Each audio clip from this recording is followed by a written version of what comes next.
Time it is. It's Al Sharpton's time. And for these next 3 hours, it's time to put aside all pretenses, deception, denial, or fronting. The time has come to keep it real on Keeping It Real with Reverend Al Sharpton. Very good afternoon to you all across the country. And good morning to our West Coast listeners. Welcome to those listening on Sirius XM, channel 126, The Urban View, where talk empowers and becomes action. I'm coming to you live from our National Action Network corporate headquarters in New York.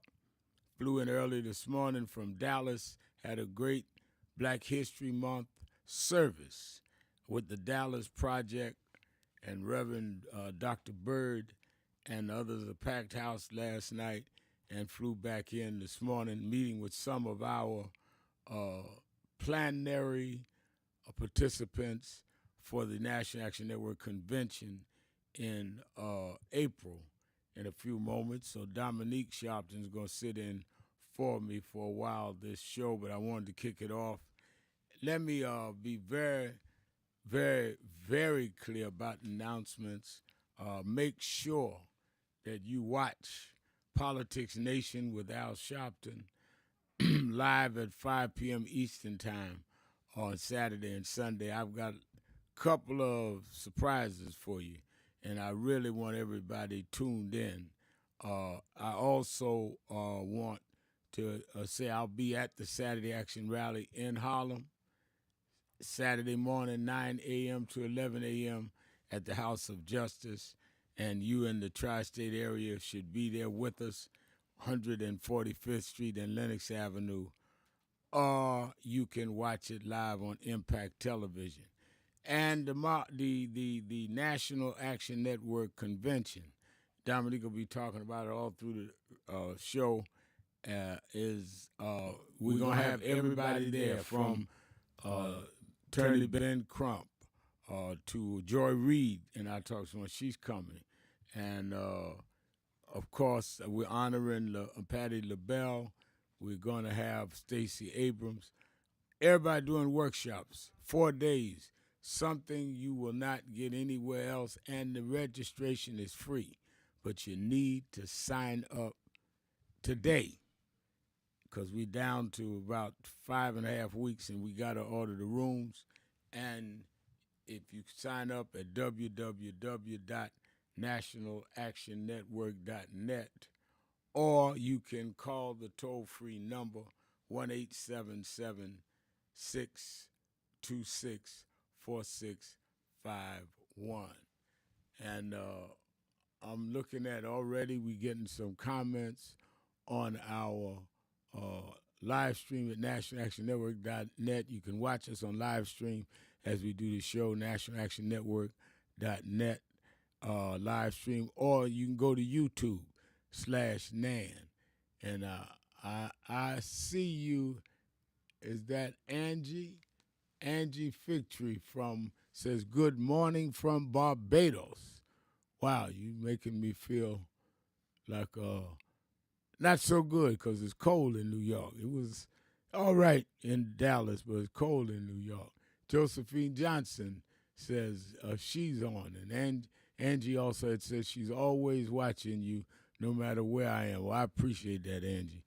I really do, especially rubbing it in that you're in Barbados.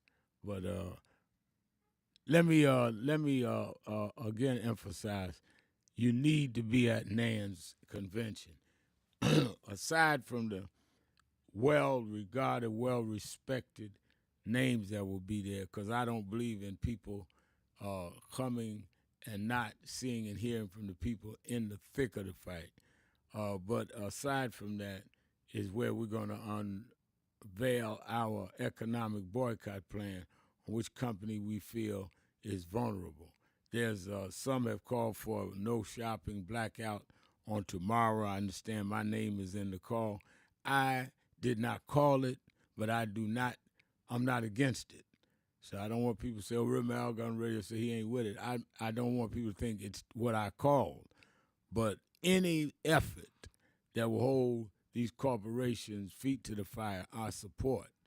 But I cannot give you a report after tomorrow on how it went because I didn't coordinate it. National Action Network didn't coordinate it. So, but I do not disagree with it.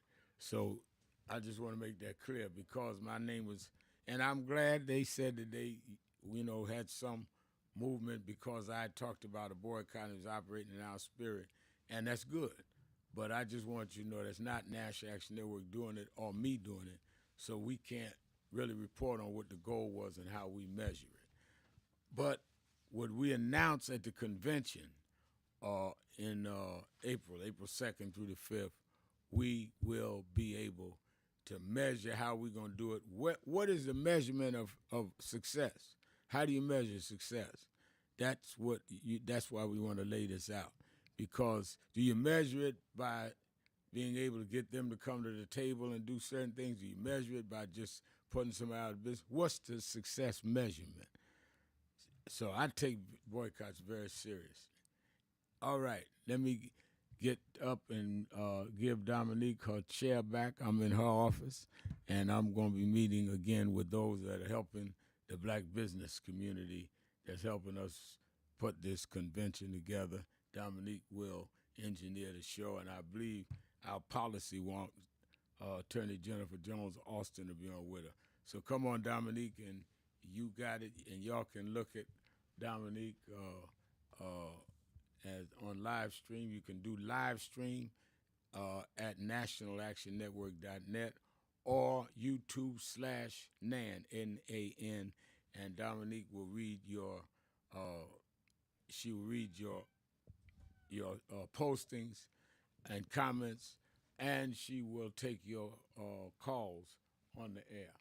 All right, 1-877-532-5797. Good afternoon, everyone, and certainly thank you to Reverend Sharpton for setting the tone, laying out the plan of action, as we know we need that as we continue to move forward. It's also Black History Month, everyone, and as we are, of course, celebrating Black History 365 days out the year, 24/7. We know that in the month of February in particular, we, of course, honor and remember our history, our legacy, and it also gives us a chance to charge forward by discussing the history, by talking about events that have brought us over, that have brought us through, that has sustained us, that has reignited, reevaluated, and redefined our movement and plan of action throughout the years. It is important for us to, as we are continuing in the legacy of our rich and amazing people and our culture, paying homage to the events and to those pallbearers who have sustained us and brought us through, but also talking about the work that we still have to do to move us forward. And in talking about Black history and dealing with the Black history as we look at it in the month of February, we of course want to also take the moment to honor those figures in Black history who have stood up for us, who have progressed us forward, who have done monumental things in our culture for us to see and know and believe that we are excellent and we are Black excellence every single day. And so we're taking your calls about Black history as well. We want to, of course, take the moment to not only talk about the current events and what's going on in the world today and how we are affected by those issues, but we also want to honor those who have done the work and who have stood in the gap for us time and time again, that teaches us and gives us that monument for justice, for equality, that sustains us and keeps us moving forward. So we're taking your calls across the country. You can join in on today's conversation by calling us at 1-877-532-5797, 1-877-532-5797, and we'll be back with more of Keeping It Real with Sharpton. We'll be right back.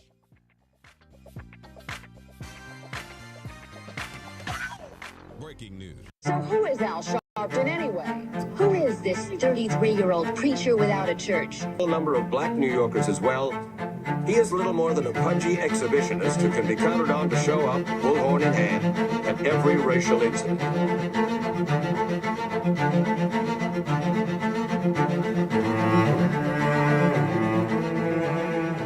I often quote Mark Twain saying, "The two most important moments in life is the moment you are born and the moment you find out why you were born." I had a very troubling conversation the other day that prompted me to do this little video. Young man that I've known a while came to me and he was crushed. I mean, really crushed, because people were criticizing his work. He's in the ministry, but he's also an actor. And he said he couldn't understand why people were jumping all over, criticizing him, trying to find scandalous and derogatory things about him.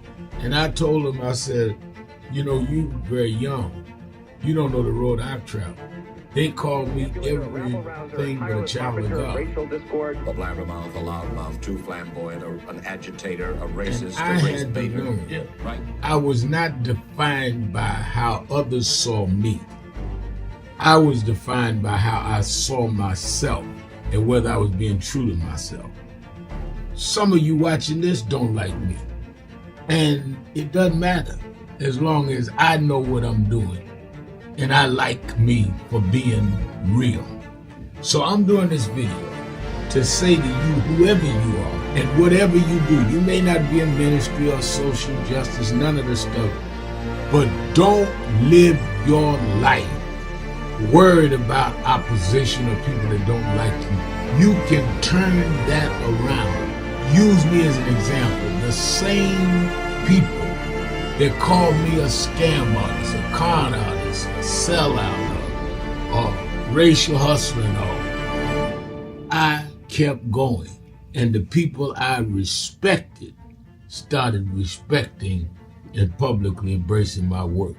When Coretta Scott King, the widow of Dr. Martin Luther King Jr., had this to say about Al Sharpton. A leader who has protested injustice with a passionate, unrelenting commitment to nonviolent action in the spirit and tradition of Martin Luther King Jr.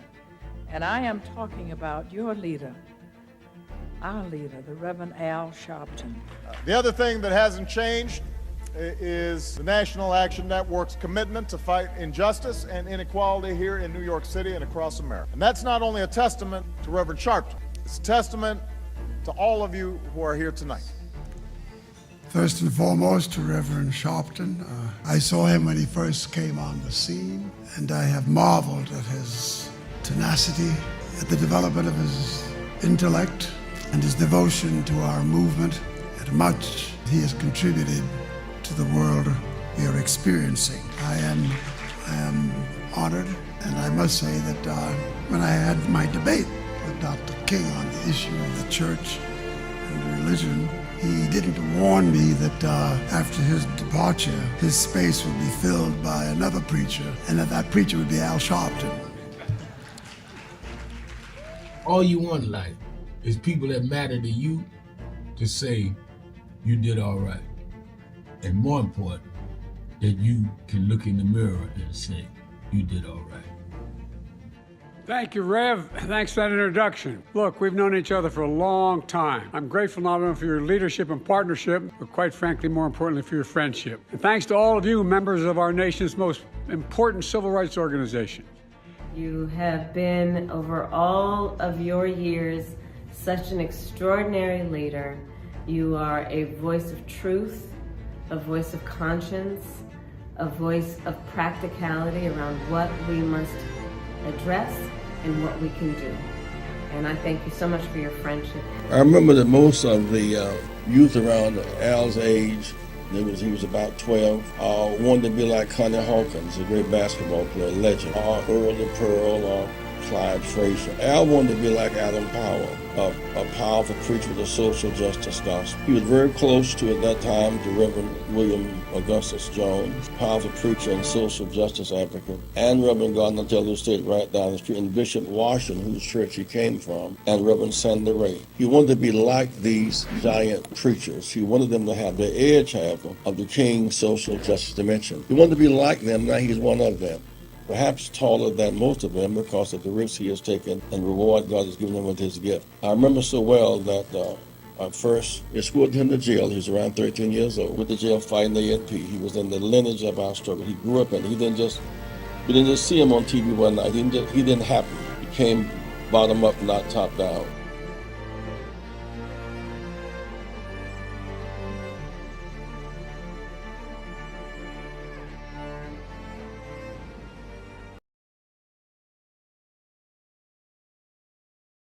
One of the things that we're going to deal with is this DEI, and deal with how we target a company that has joined the anti-DEI movement. Now, there are other efforts going on, and I support them. I'm not against nobody doing whatever they think is right. But I know how to do a boycott. I'm not talking about, I support what a bishop is doing in Georgia, Reggie Jackson, and my friend and brother Jamal Bryant doing the 40-day don't buy. That's great. Somebody else is doing shutdown on the 28th. That's great. They put my name out there. I know about it, but I'm not against it. But what we must do is we're going to convene at the network convention, where we have now a commission that we have started in NAN on King Day, that on 90 days later, which will be in the middle of our convention, we will give the report on a company that has a high level of consumer doubt that comes out of our community and a small margin of profit. We know then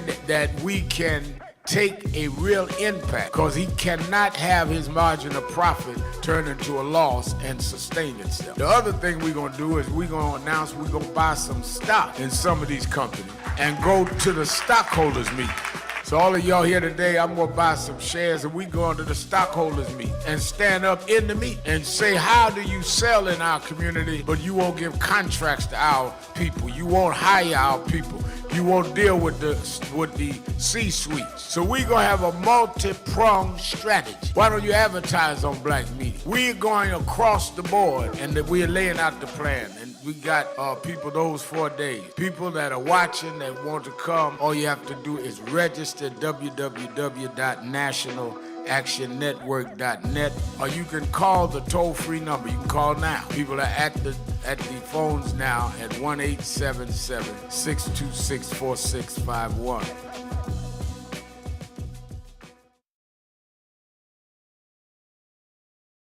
The families, we have 3 families represented here. Where we have Eric Nicholson, who your NAB member, Rodney Nicholson is his father.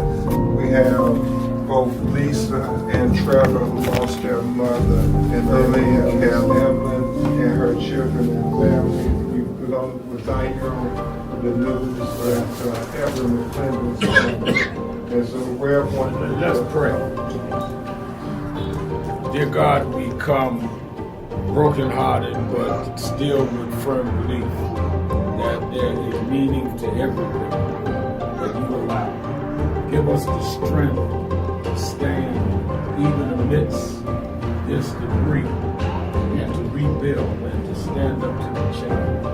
And that we come to help these families as we have been anointed by you to be helpful. Stand with the clergy and others in this community and the leaders here to know that they're not alone. And let us not go for vanity, but for sanity. Yes. And to redeem this community as an example to people all over the world, that you may be burned down, but you're not burnt out. And that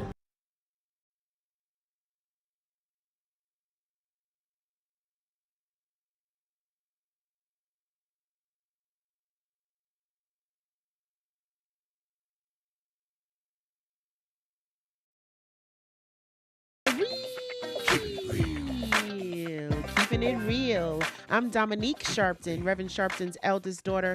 Sitting in for the Rev today, we're taking your calls across the country. You can join in on the conversation by calling us at 1-877-532-5797,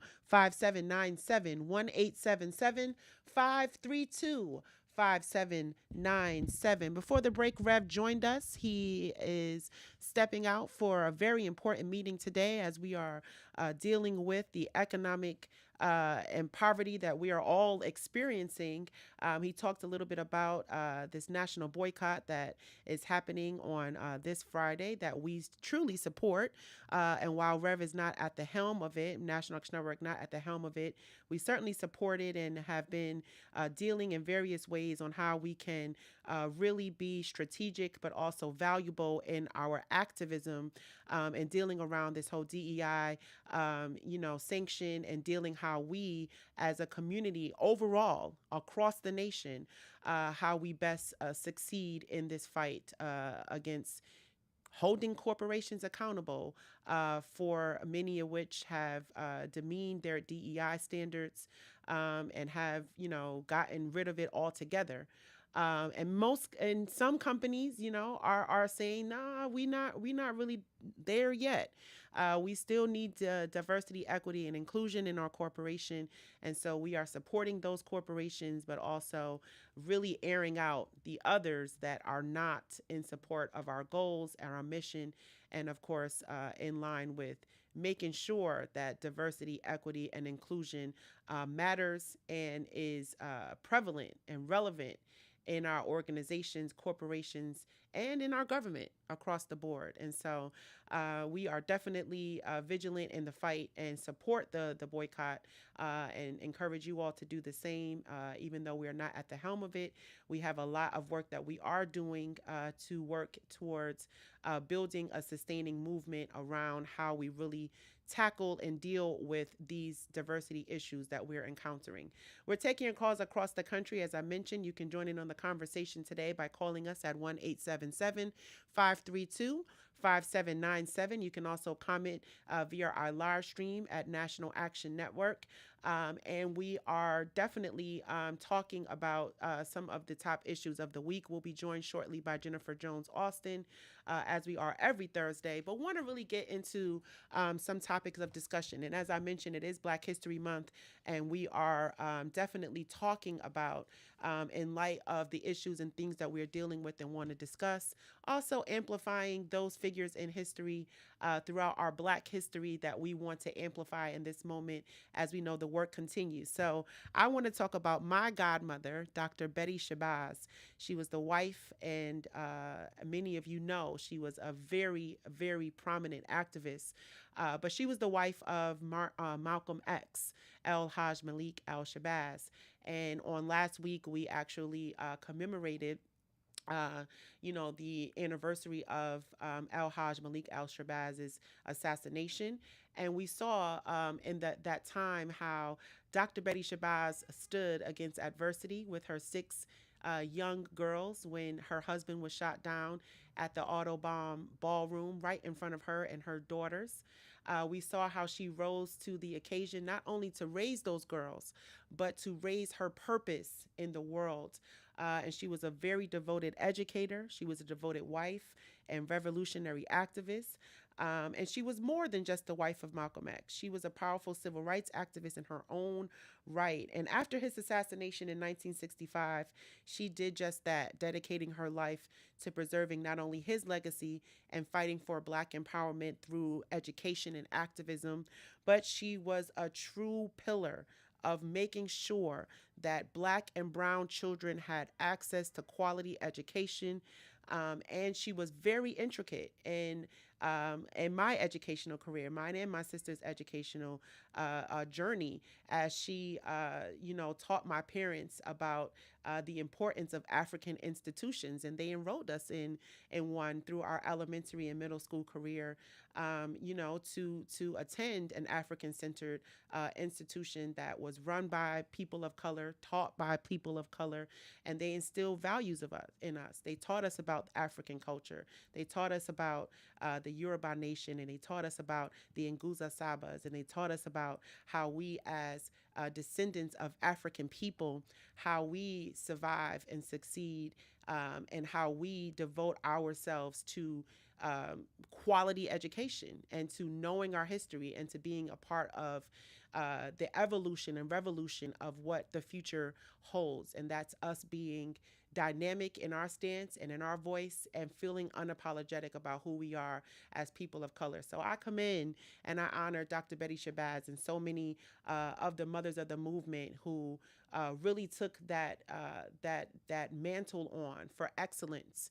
And it was not only for their families, but they also made sure that other families also really learned and really appreciated the struggle in which they had to deal with. And hopefully we didn't have to deal with the same struggles, but, ultimately we did. We're still dealing with a lot of things that, our ancestors had to go through, but they made sure that we had access and opportunities. And so that's what we want to lift up today. And that's what we want to talk about, how we in this moment can continue to elevate opportunities, resources, for our young people to succeed and to thrive in that realm. Also want to talk about, as we're talking about education, and talk about some of the things that we know we need to discuss.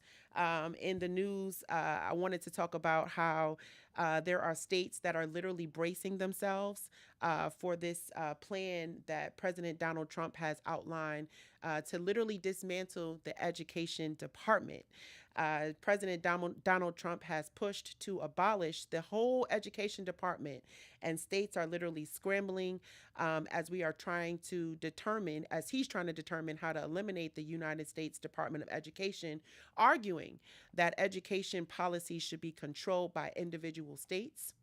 However, state officials across the country are saying that they are unprepared to literally take on departments' massive responsibilities, which are including funding distribution, civil rights enforcement, and also student loan oversight.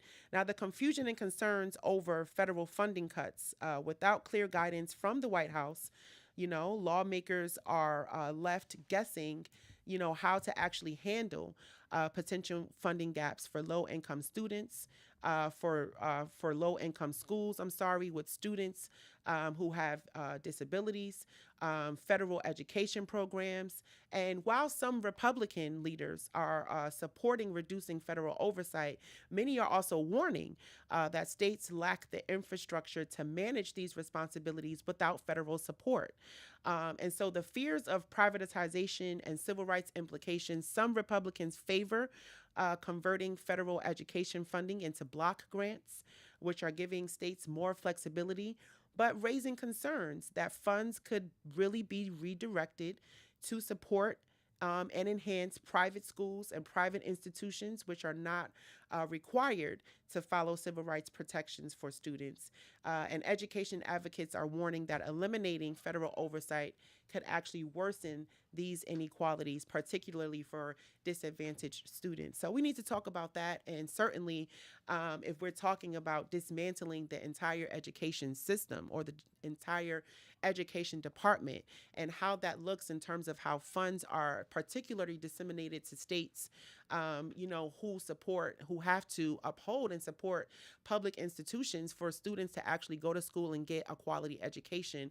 I think that it is without even saying that this is outrageous for many fronts, but also I think it is necessary for advocates, for those who really understand this process, to not be silent about it and to be vocal about it. And so the question is, well, what do you do?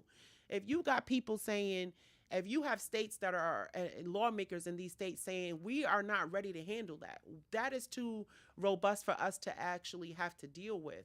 And we're talking about the safety and education component of whether our students in various states actually will get to learn. I think that that's a non-brainer conversation. Why are we even discussing, taking quality education away, or the chance or opportunity for quality education to be taken away from students as we look at state to state and as we look at how lawmakers are being forced to have to deal with this, as a majority. I mean, I don't know. I feel like these conversations just seem to be conversations. I don't necessarily know how in the world they get to come, to fruition. But we need to talk about it, and certainly need to be about it and be about the action of how we are galvanizing and organizing around such issues. I hear that music, though. We're going to take another break. It's Dominique Sharpton. I'm sitting in for the Rev and taking your calls across the country. You can join in on the conversation by calling us at 1-877-532-5797. And we'll be back with more of Keeping It Real with Sharpton. We'll be right back. Do you owe $10,000 or more in credit card debt or personal loans? With credit card debt at all-time highs, Debt Relief Advocates is urgently notifying consumers of debt relief now being made available, designed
traveling around the country, talking to the radio announcers, the church people, and the street people, telling them that God has smiled on me. God has smiled on you if you got breath in your body, if He woke you up this morning and started you on your way. And I want to tell you some stories of people that God smiled on. We know the story of Dr. Martin Luther King, how he started way back in Montgomery, Alabama in 1955, trying just to get dignity, trying to get respect. And he went all the way to the mountaintop. But he didn't forget about the brothers in the valley. He didn't forget about those trapped in the alley. And I hear Brother Martin King say, God has smiled on me. He's been good to me. Let me tell you, God has smiled on me. It's been so good to me.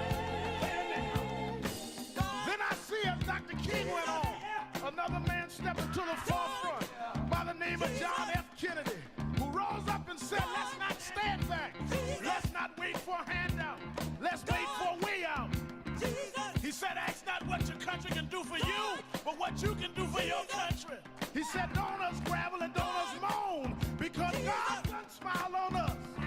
God, let me say it. God has smiled on me. He has set me free. Let me say it. Yeah. One more time. I want to say it real slow. I'll say God has smiled on me. He has set me free.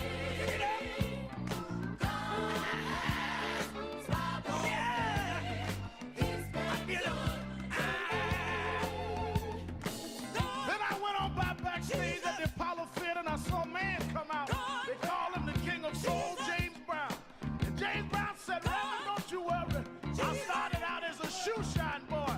I started out as a convict. I started out uneducated. But I learned to sing my song. And I sung it all over the world. I told him it was a man's world.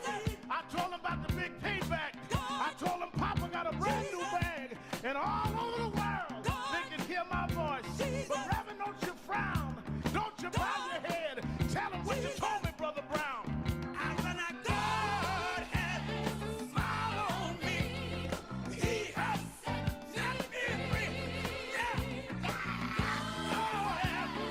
I want to scream, y'all. I want to scream, y'all. God has smiled on me. He has set me free.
Traveling around the country, talking to the radio announcers, the church people and the street people, telling them that God has smiled on me. God has smiled on you if you got breath in your body. If He woke you up this morning and started you on your way.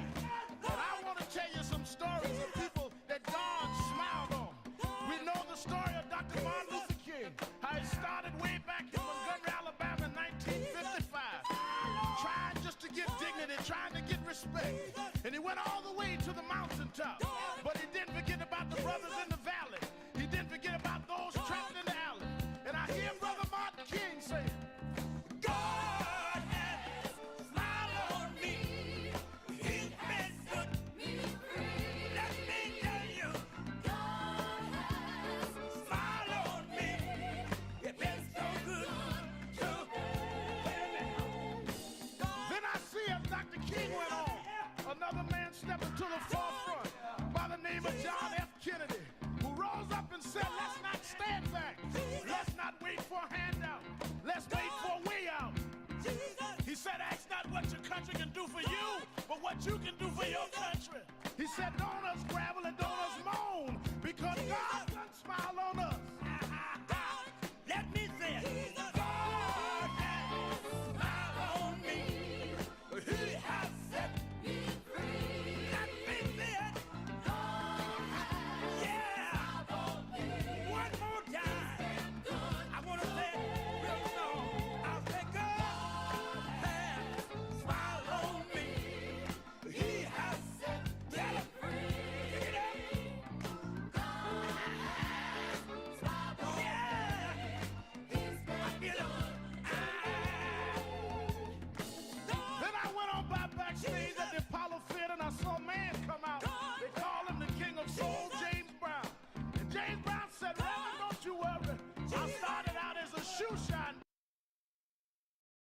532-5797.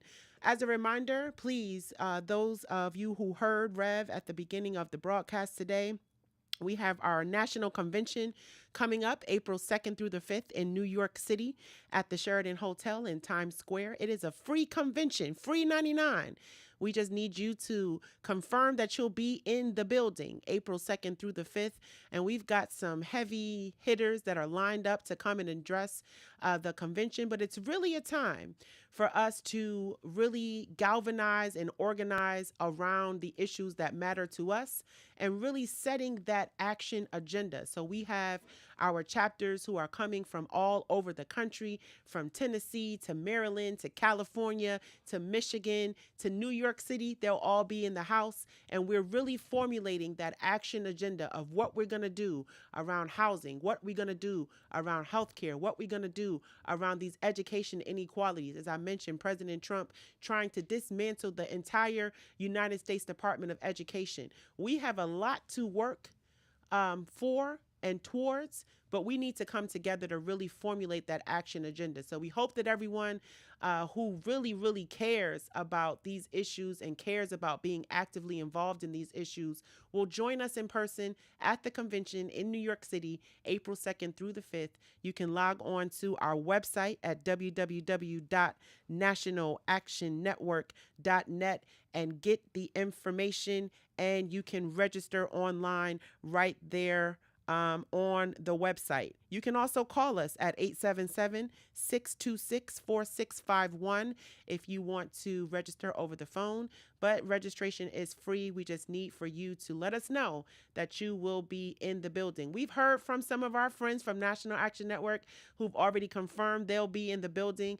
We've got music icon Patti LaBelle who will be with us, president of 1199 SEIU, labor movement activist George Gresham will be there with us. We have Stacey Abrams, who is confirmed to be with us. We have attorney generals from various states across the country who is going to be with us. Michael Eric Dyson, who's going to be with us. Pastor Jamal Bryant, who's going to be with us. We've got so many that is already confirmed to join us in New York City, and we want you to also be there with us. You can go to the website www.nationalactionnetwork.net and register today.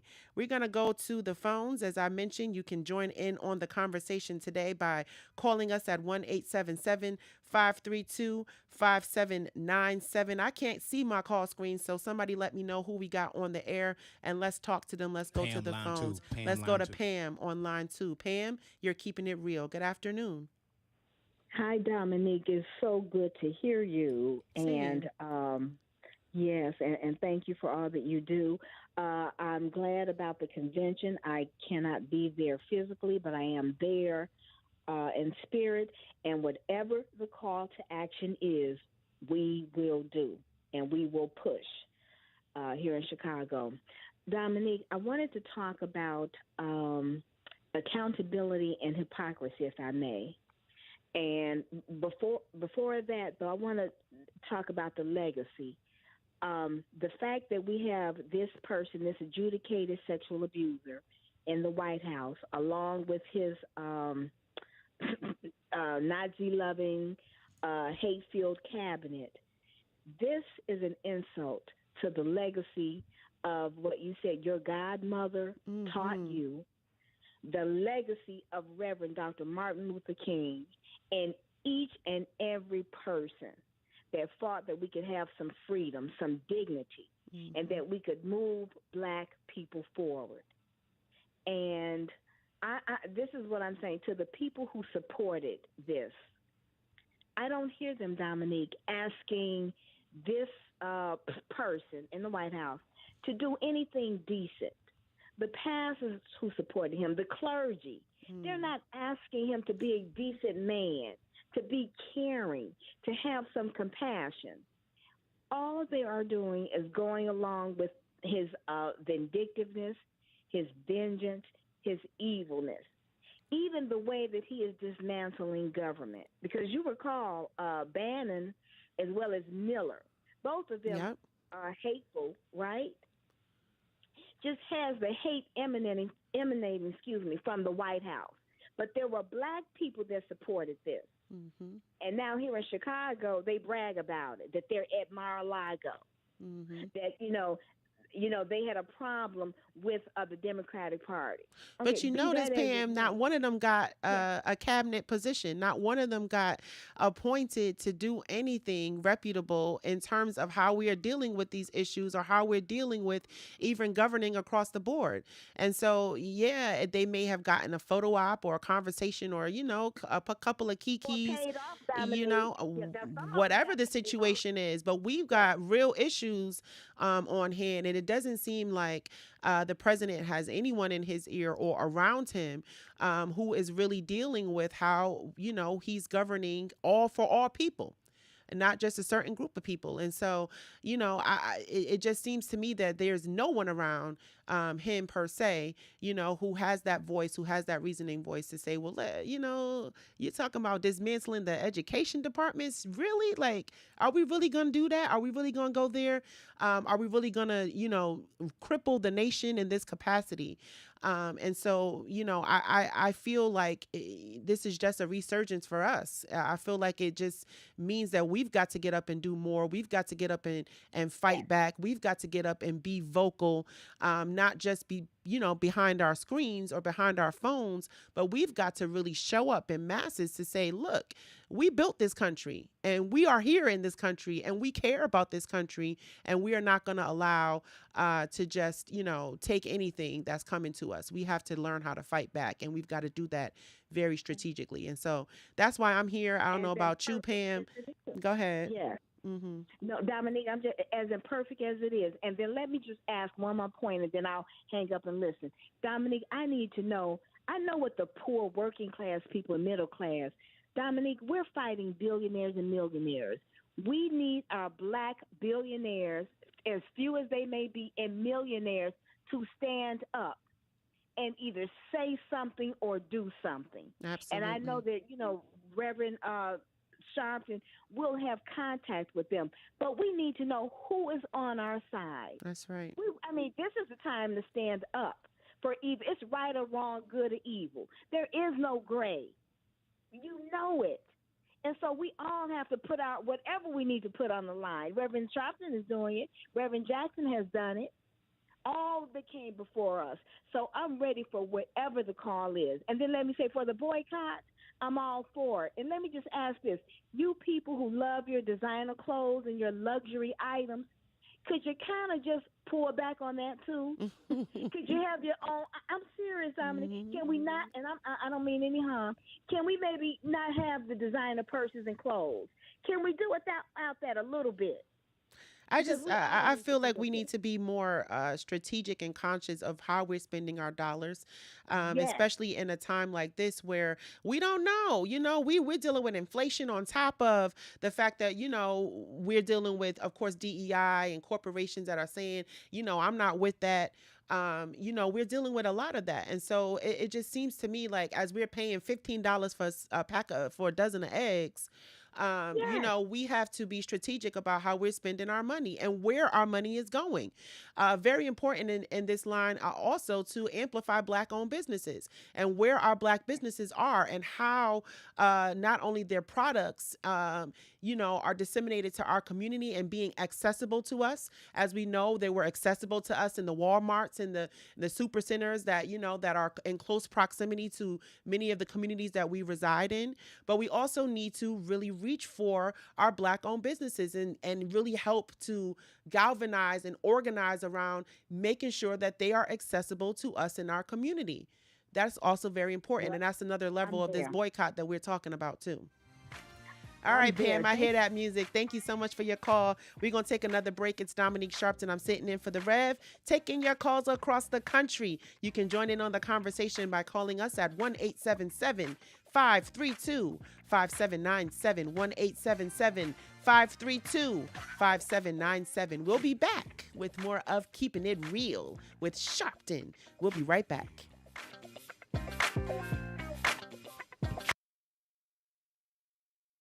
The families, we have 3 families represented here. Where we have Eric, Nicholson, who your NAB member, Rodney Nicholson is his father.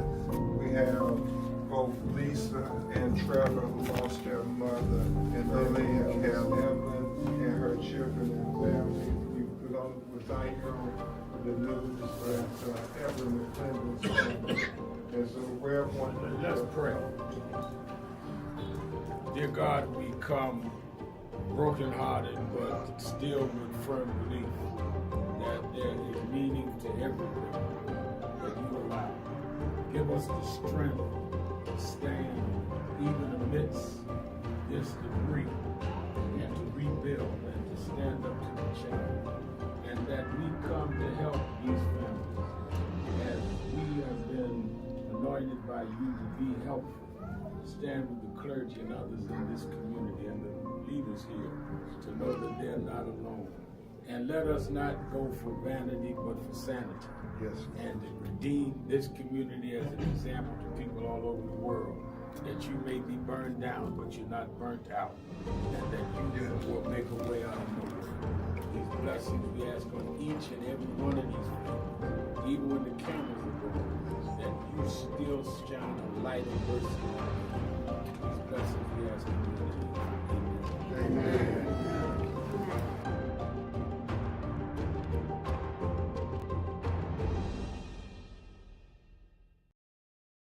So who is Al Sharpton anyway? Who is this 33-year-old preacher without a church? A number of black New Yorkers as well.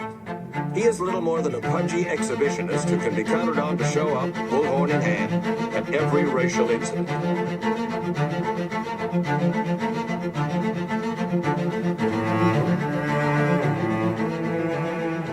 I often quote Mark Twain saying, "The two most important moments in life is the moment you are born and the moment you find out why you were born." I had a very troubling conversation the other day that prompted me to do this little video. Young man that I've known a while came to me and he was crushed. I mean, really crushed, because people were criticizing his work. He's in the ministry, but he's also an actor. And he said he couldn't understand why people were jumping all over, criticizing him, trying to find scandalous and derogatory things about him.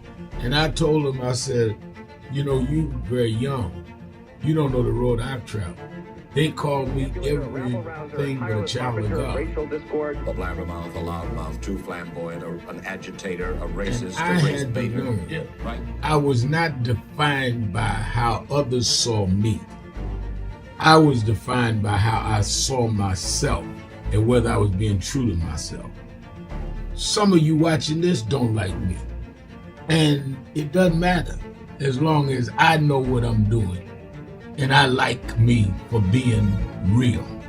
So I'm doing this video to say to you, whoever you are, and whatever you do, you may not be in ministry or social justice, none of this stuff, but don't live your life worried about opposition or people that don't like you. You can turn that around. Use me as an example. The same people that call me a scam artist, a con artist, a sellout, or racial hustler and all, I kept going. And the people I respected started respecting and publicly embracing my work. When Coretta Scott King, the widow of Dr. Martin Luther King Jr., had this to say about Al Sharpton. A leader who has protested injustice with a passionate, unrelenting commitment to nonviolent action in the spirit and tradition of Martin Luther King Jr. And I am talking about your leader, our leader, the Reverend Al Sharpton. The other thing that hasn't changed is the National Action Network's commitment to fight injustice and inequality here in New York City and across America. And that's not only a testament to Reverend Sharpton, it's a testament to all of you who are here tonight. First and foremost, to Reverend Sharpton. I saw him when he first came on the scene, and I have marveled at his tenacity, at the development of his intellect, and his devotion to our movement, and much he has contributed to the world we are experiencing. I am honored, and I must say that when I had my debate with Dr. King on the issue of the church and religion, he didn't warn me that after his departure, his space would be filled by another preacher, and that preacher would be Al Sharpton. All you want in life is people that matter to you to say you did all right. And more important, that you can look in the mirror and say you did all right. Thank you, Rev. Thanks for that introduction. Look, we've known each other for a long time. I'm grateful not only for your leadership and partnership, but quite frankly, more importantly, for your friendship. And thanks to all of you, members of our nation's most important civil rights organization. You have been, over all of your years, such an extraordinary leader. You are a voice of truth, a voice of conscience, a voice of practicality around what we must address and what we can do. And I thank you so much for your friendship. I remember that most of the youth around Al's age, he was about 12, wanted to be like Connie Hawkins, a great basketball player, legend, or Earl the Pearl, or Clyde Frazier. Al wanted to be like Adam Powell, a powerful preacher with a social justice gospel. He was very close to, at that time, to Reverend William Augustus Jones, powerful preacher and social justice advocate, and Reverend Gardner Taylor State right down the street, and Bishop Washington, whose church he came from, and Reverend Sandy Ray. He wanted to be like these giant preachers. He wanted them to have the edge, however, of the King's social justice dimension. He wanted to be like them, now he's one of them. Perhaps taller than most of them because of the risks he has taken and reward God has given him with his gift. I remember so well that I first escorted him to jail. He was around 13 years old, with the jail fighting the ANP. He was in the lineage of our struggle. He grew up in it. We didn't just see him on TV one night. He didn't happen. He came bottom up, not top down.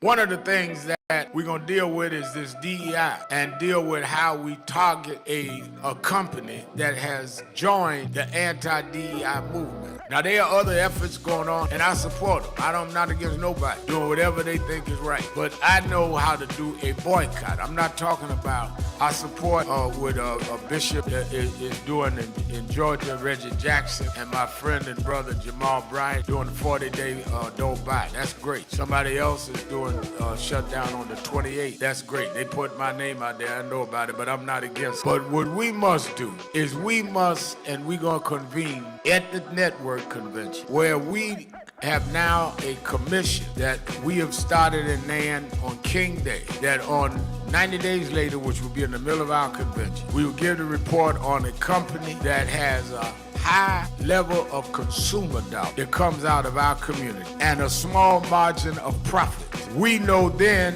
that we can take a real impact, because he cannot have his margin of profit turn into a loss and sustain itself. The other thing we're going to do is we're going to announce we're going to buy some stock in some of these companies and go to the stockholders meeting. So all of y'all here today, I'm going to buy some shares, and we go into the stockholders meeting and stand up in the meeting and say, how do you sell in our community, but you won't give contracts to our people? You won't hire our people. You won't deal with the C-suite. So we're going to have a multi-pronged strategy. Why don't you advertise on black media? We're going across the board, and we're laying out the plan. And we got people those 4 days. People that are watching, that want to come, all you have to do is register www.national.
Keeping It Real.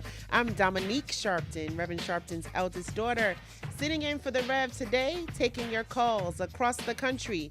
You can join in on the conversation by calling us at 1-877-532-5797, 1-877-532-5797. And we've got some folks online watching us via live stream as we are live streaming.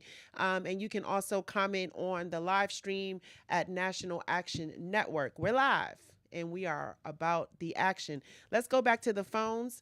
I see my brother holding on, listening to us from Germany. Rick, you're keeping it real. Good afternoon, Rick. How did you know it was me? What's going on, brother? I wanted to first. I want to say that people should look up Frances Cress Welsing on YouTube. She has a video on white supremacy and AIDS, part 2, and it's not a visual video, but it's the audio to a lecture she gave sometime around 1990. I speak about that and lead into my comment. What have you heard about what is going on in Congo? Not the war between Congo and Rwanda, but the mystery disease that has cropped up and is slowly killing people over the last 3 weeks. What have you heard about this? Not much. I do know about what's been going on here, with the measles outbreak and things that's happening here, but I did not hear about anything happening there. So please enlighten us. 50 plus people have died in Western Congo. They're saying on CBS that it is possibly malaria, but they don't know exactly what it is. I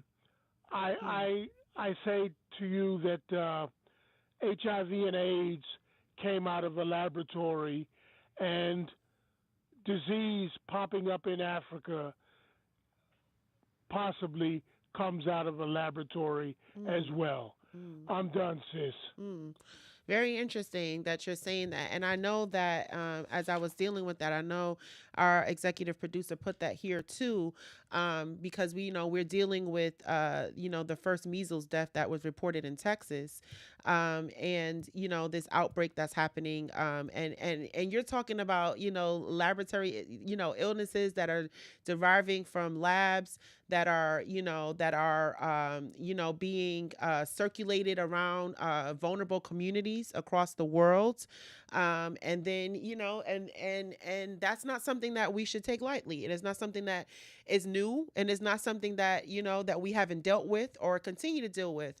But it's something that we definitely need to be aware of and how we are combating this. And remember, and dealing with, how government relations are happening now, with other countries, with what we're dealing today in terms of our healthcare crisis and things that we're dealing with in the United States. I think that it's really important for us, again, as activists, as those who care about these issues. We've got to be on top of this game. And as Jennifer Jones, who's coming on, has talked to us before about being reactionary to a lot of these issues as they come out. We've got to be more proactive with how we combat these issues and get on top of how before we hear about it in the news, before it starts, plaguing our communities, before it starts killing our children, we need to be proactive in terms of our activism, how we deal with and combat these issues as they come, to us and before us. So thank you so much for laying that out for us, Rick, and always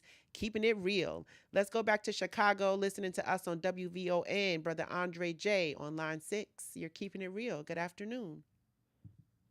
Hey, good afternoon to you, Sister Dominique. How you doing? All right. Hey, I'm going to ask you a question. When Joe Biden was in office and Kamala Harris was running, it seemed like all these different groups, some of them special interests, was coming out protesting. But with all of these things and these cuts and stuff with Donald Trump, I haven't seen the disabled veterans come together and protest about any cuts in the Veterans Administration and stuff. Why do you think that is that on the one hand, they was upset about these things and protests when you had Biden in there and Harris, but on the other hand, when Trump was in there, people being passive about things. Do you think it might have been because Donald Trump is white and that they giving him a pass on some stuff? Or do you think that I think it's more of a fear. It's a fear factor, in my opinion, and I could be wrong. I'm not, I ain't scared. I ain't never been scared. I don't come from a family who's scared. So we know that we going to continue to speak up, and we know that, being vocal and active about issues that matter to us is how we progress our situations forward.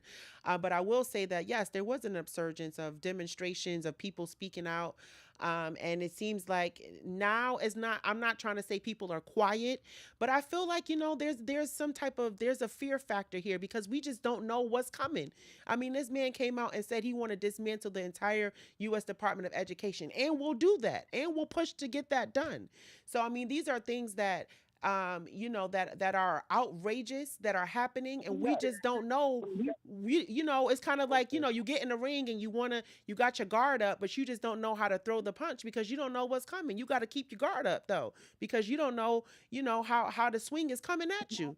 And so I think that right now, a lot of us are in a state of, well, what's coming? What punch is coming next for us to have to swing back on? If it's DEI, if it's dismantling education, if it's dealing with healthcare, if it's dealing with, whatever it is, it's like we don't know what punch we've got to swing back on in this moment, because everything is just coming at us from all different angles. And so that's what I mean by we've got to be more proactive in terms of getting on top of, well, how do we deal with these issues? I know they're coming. We saw Project 2025 was coming. I don't know why we didn't pay so much attention to it, but we knew it was coming. And they're doing exactly what they said they were going to do. They told us it was coming. It's here. It's moving into fruition. And we've got to do our part now to not be so reactionary to these issues, but more proactive in terms of how we're moving our fight forward. Yeah, you're absolutely right. And it seems like back during Reverend Sharpton's generation, it's like those people were afraid not to do something. And here it is modern day, they're afraid to do something. Mm-hmm. It's like some of it I don't get, and you said it is fear factor, but you should, not you, but they should fear, those disabled veterans and the seniors, everybody should be afraid not to do something in this point. That's right. Lastly, I don't know if you've seen the NAACP speech, but I've seen it from Kamala Harris, and I think that when she made that speech, it was a midterm speech. I think that Kamala Harris gave us marching orders in that NAACP speech, mm-hmm. and I think we should take it as that. Mm-hmm. Because she showed every strength, and it was somewhat sad to see a qualified lady like that miss out on the opportunity to become a president because Donald Trump got a pass because of white privilege, that the Supreme Court, the Congress, and everybody else skirted the rules to allow this man to sit in there. And that's why I could never refer to him as my president, because he's illegitimate. And for me to compliment anything that Donald Trump does means that I'm legitimizing his presidency, and I don't think he went through the rules to get there, to sit by that resolute desk. Mm-hmm. So we got to stand up. We got to stand up. We got to come together, and we have to fight back. Now is the time more than ever. I don't know what other, incident we need. I don't know what else we need to see or need to know. But, I can't take no more. I'm just like, where is everybody? What's up? What we doing? What's the call to action and what's the marching orders? And so I'm with you with that, Andre J.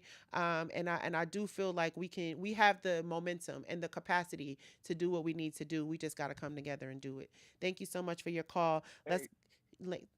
Yeah. All right, let's go to Perry. Let's go to Perry listening to us from Cincinnati on the Buzz. Perry, you're keeping it real. Good afternoon. How you doing, Sister Dominique? All right, how are you? I'm fine. And just to piggyback on what y'all said, what your father stood for, Martin Luther King, Malcolm X, I can go on and on. It's our turn now, sister. Mm-hmm. And if we don't do it now, God's supposed to be in us. So if we don't do it now as his children, it's our fault. So I commend you. I ain't met you, but I'm so happy for you and your father, because it's our turn now. It is time now. I know who army I'm in, and I know who I serve. That's right. You know, and saying that, you know, it is important to choose sides. I know that brother Rick was talking earlier. You know, we were talking about choosing. We got to choose a side. You know, where does your battle stand? You know, what is it that's important to you? And it's like, you know, at this time, we can't be complacent. We can't just sit on the sidelines and say, I'm gonna let y'all handle this. I'm gonna let the Rev, you know, go and do the good fight. You know, Rev got it. We've got to come together, and we need everybody, you know, on that battlefield for justice, because it is our time, and it is going to be up to us to fight back, whether it be with the strategic boycott, whether it be, you know, holding these lawmakers accountable, whether it be having these conversations on platforms like this to continue to galvanize and energize people into action. But we've got to do our part at the end of the day. And I feel like it's now more than ever before that it's time. And I agree with you 100%, sister. And I'm going to say this to let you go, because I know you got a lot of callers. That's all right. But again, out of the spirits of my ancestors, and I mean all of them, the ones from motherland and the one from here in the United States, it's our turn now. Mm-hmm. So you either at the table or you on the menu. That's right. So we got to step up. And I'm going to say this to really let you go. We supposed to be warriors. I'm talking about the brothers out here, okay? So you got to take care of your village first. And I'm in this world, but I'm not of it. But while I'm here, I'm going to do what I can. And I'm politically active in my community. And I call it Little Africa, and it's Avondale. And all I'm going to say is it's our turn. So I'm so happy for you. I'm so happy for your father. I'm telling you, because it's our time now. If we don't do it now, ain't nobody going to save us. They don't care about us. I know I'm a child of God. So I'm going to do what he would do. And I'm going to let you go on that, W. You keep on doing what you're doing, Sister Eve. Thank you so much. And I love that energy. I appreciate that. And I appreciate you keeping it real. We're going to take another break. It's Dominique Sharpton. I'm sitting in for the Rev, taking your calls across the country. Join in on the conversation. Call us at 1-877-532-5797. We'll be back with more of Keeping It Real with Jennifer Jones-Austin. We'll be right back. Breaking news.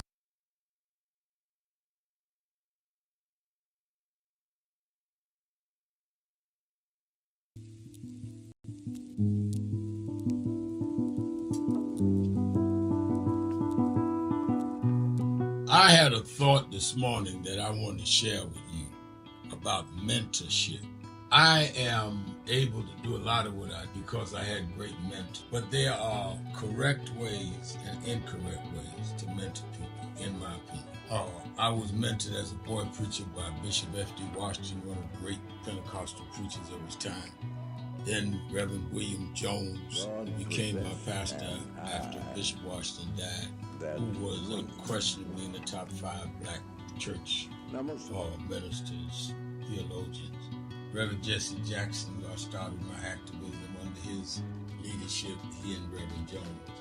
And I learned politics directly as a youth director from Shirley Chisholm.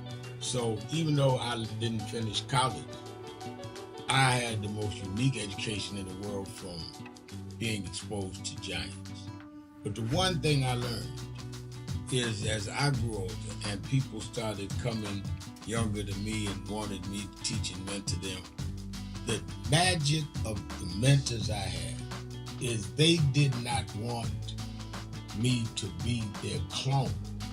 They wanted me to learn things from them and use my own gifts and talents in my own unique way and let me do things on my own, because they knew that if I flopped in some things, it would teach me with other things. They'll come and help me once I was down, but they were not going to have me avoid being down. And they were not going to impose themselves on me. Why am I saying that? Because too many mentors want clones. And too many mentees want their mentors to put them on a pedestal. Oh, so-and-so didn't do this for me. Oh, so-and-so didn't open doors for me. If they got to open doors for you, it may mean that they knew you weren't ready to go through those doors. Their job is to prepare you. Your job is to develop your own skills, your own unique ways. And I don't care if it's my daughters, who both have come into their own, or anyone else. I'm not a talent agent. I did not form National Action Network to give people their step up. I formed it to fight for justice for everybody. If talented people get in, it's my job to invest and give them a platform. It's their job to get on the platform and perform and show their ability. Sitting with me today in the office as I talk about it is one of my mentees, Reverend Stephen Marshall. Now, Stephen, you just came around us when you were how old? 11 years old. 11 years old. You just turned 40 and now you're called to the ministry? Yes, sir. And what do you do in National Action Network? I formulate policies, lead in various regions, but most importantly, I senior advisor to you on all things from social justice strategies, politics, intergovernmental affairs, you name it, community organizing, all of that stuff. And I could go through scores of others. My daughter started Huddle. They got Huddles now, which is for young people to meet once a week all over the country. I just saw the video from the Las Vegas National Action Network chapter. Now, when you decided to preach, did I ever tell you to become a preacher? Not one time. Who called you to preach? The Lord. All right. And did I say go to this school or that school? No, sir. Did I open this door, that door? Did I tell you be ready when the doors open? Always be ready and prepared. And that's what I'm saying. Get you some young people than you that you can help along the way. But don't be their talent agent. Their talent must speak for themselves. And anybody that grumbles with you about so-and-so didn't do something for them, maybe it's because they didn't feel you were ready or that they felt if they did it, you wouldn't do it on your own. But we all don't live forever. I want the next generation to speak of me, of National Action Network, and others. The way I speak of Reverend Jones and Bishop Washington and Shirley Chisholm and Reverend Jackson. But I just don't want young people to feel that somebody ought to give them the reins of leadership or give them the reins of business or whatever it is you're in. You need to learn from their journey, get the pearls of wisdom from them, but don't have them do for you, because then it means you can't do it for yourself.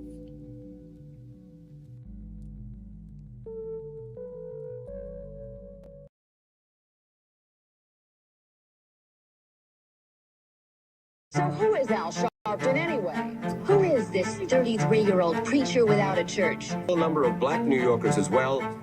He is little more than a pudgy exhibitionist who can be counted on to show up, bullhorn in hand, at every racial incident.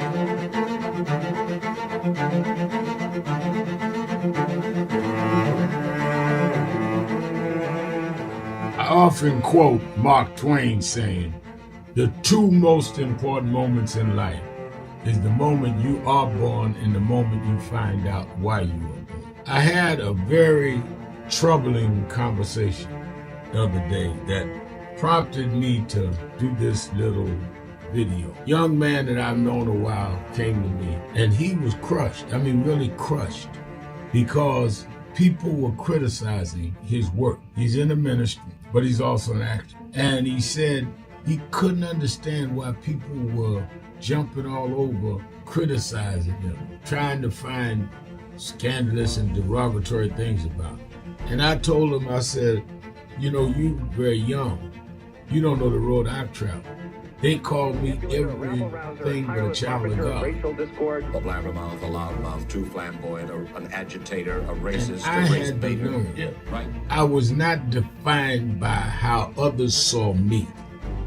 I was defined by how I saw myself and whether I was being true to myself. Some of you watching this don't like me. And it doesn't matter as long as I know what I'm doing and I like me for being real. So I'm doing this video to say to you, whoever you are and whatever you do, you may not be in ministry or social justice, none of this stuff, but don't live your life worried about opposition or people that don't like you. You can turn that around. Use me as an example. The same people that called me a scam artist, a con artist, a sellout, or racial hustler and all, I kept going. And the people I respected started respecting and publicly embracing my work. When Coretta Scott King, the widow of Dr. Martin Luther King Jr., had this to say about Al Sharpton. A leader who has protested injustice with a passionate, unrelenting commitment to nonviolent action in the spirit and tradition of Martin Luther King Jr. And I am talking about your leader, our leader, the Reverend Al Sharpton. The other thing that hasn't changed is the National Action Network's commitment to fight injustice and inequality here in New York City and across America. And that's not only a testament to Reverend Sharpton, it's a testament to all of you who are here tonight. First and foremost, to Reverend Sharpton. I saw him when he first came on the scene, and I have marveled at his tenacity, at the development of his intellect, and his devotion to our movement, and much he has contributed to the world we are experiencing. I am honored, and I must say that when I had my debate with Dr. King on the issue of the church and religion, he didn't warn me that after his departure, his space would be filled by another preacher, and that preacher would be Al Sharpton.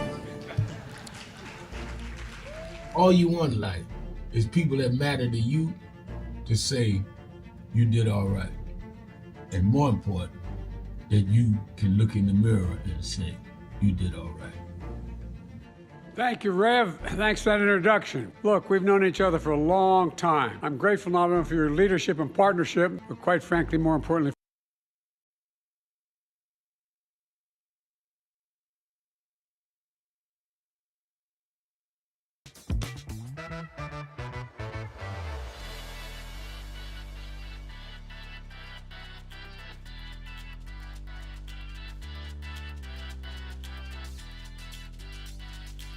I'm Dominique Sharpton, Reverend Sharpton's eldest daughter, sitting in for the Rev.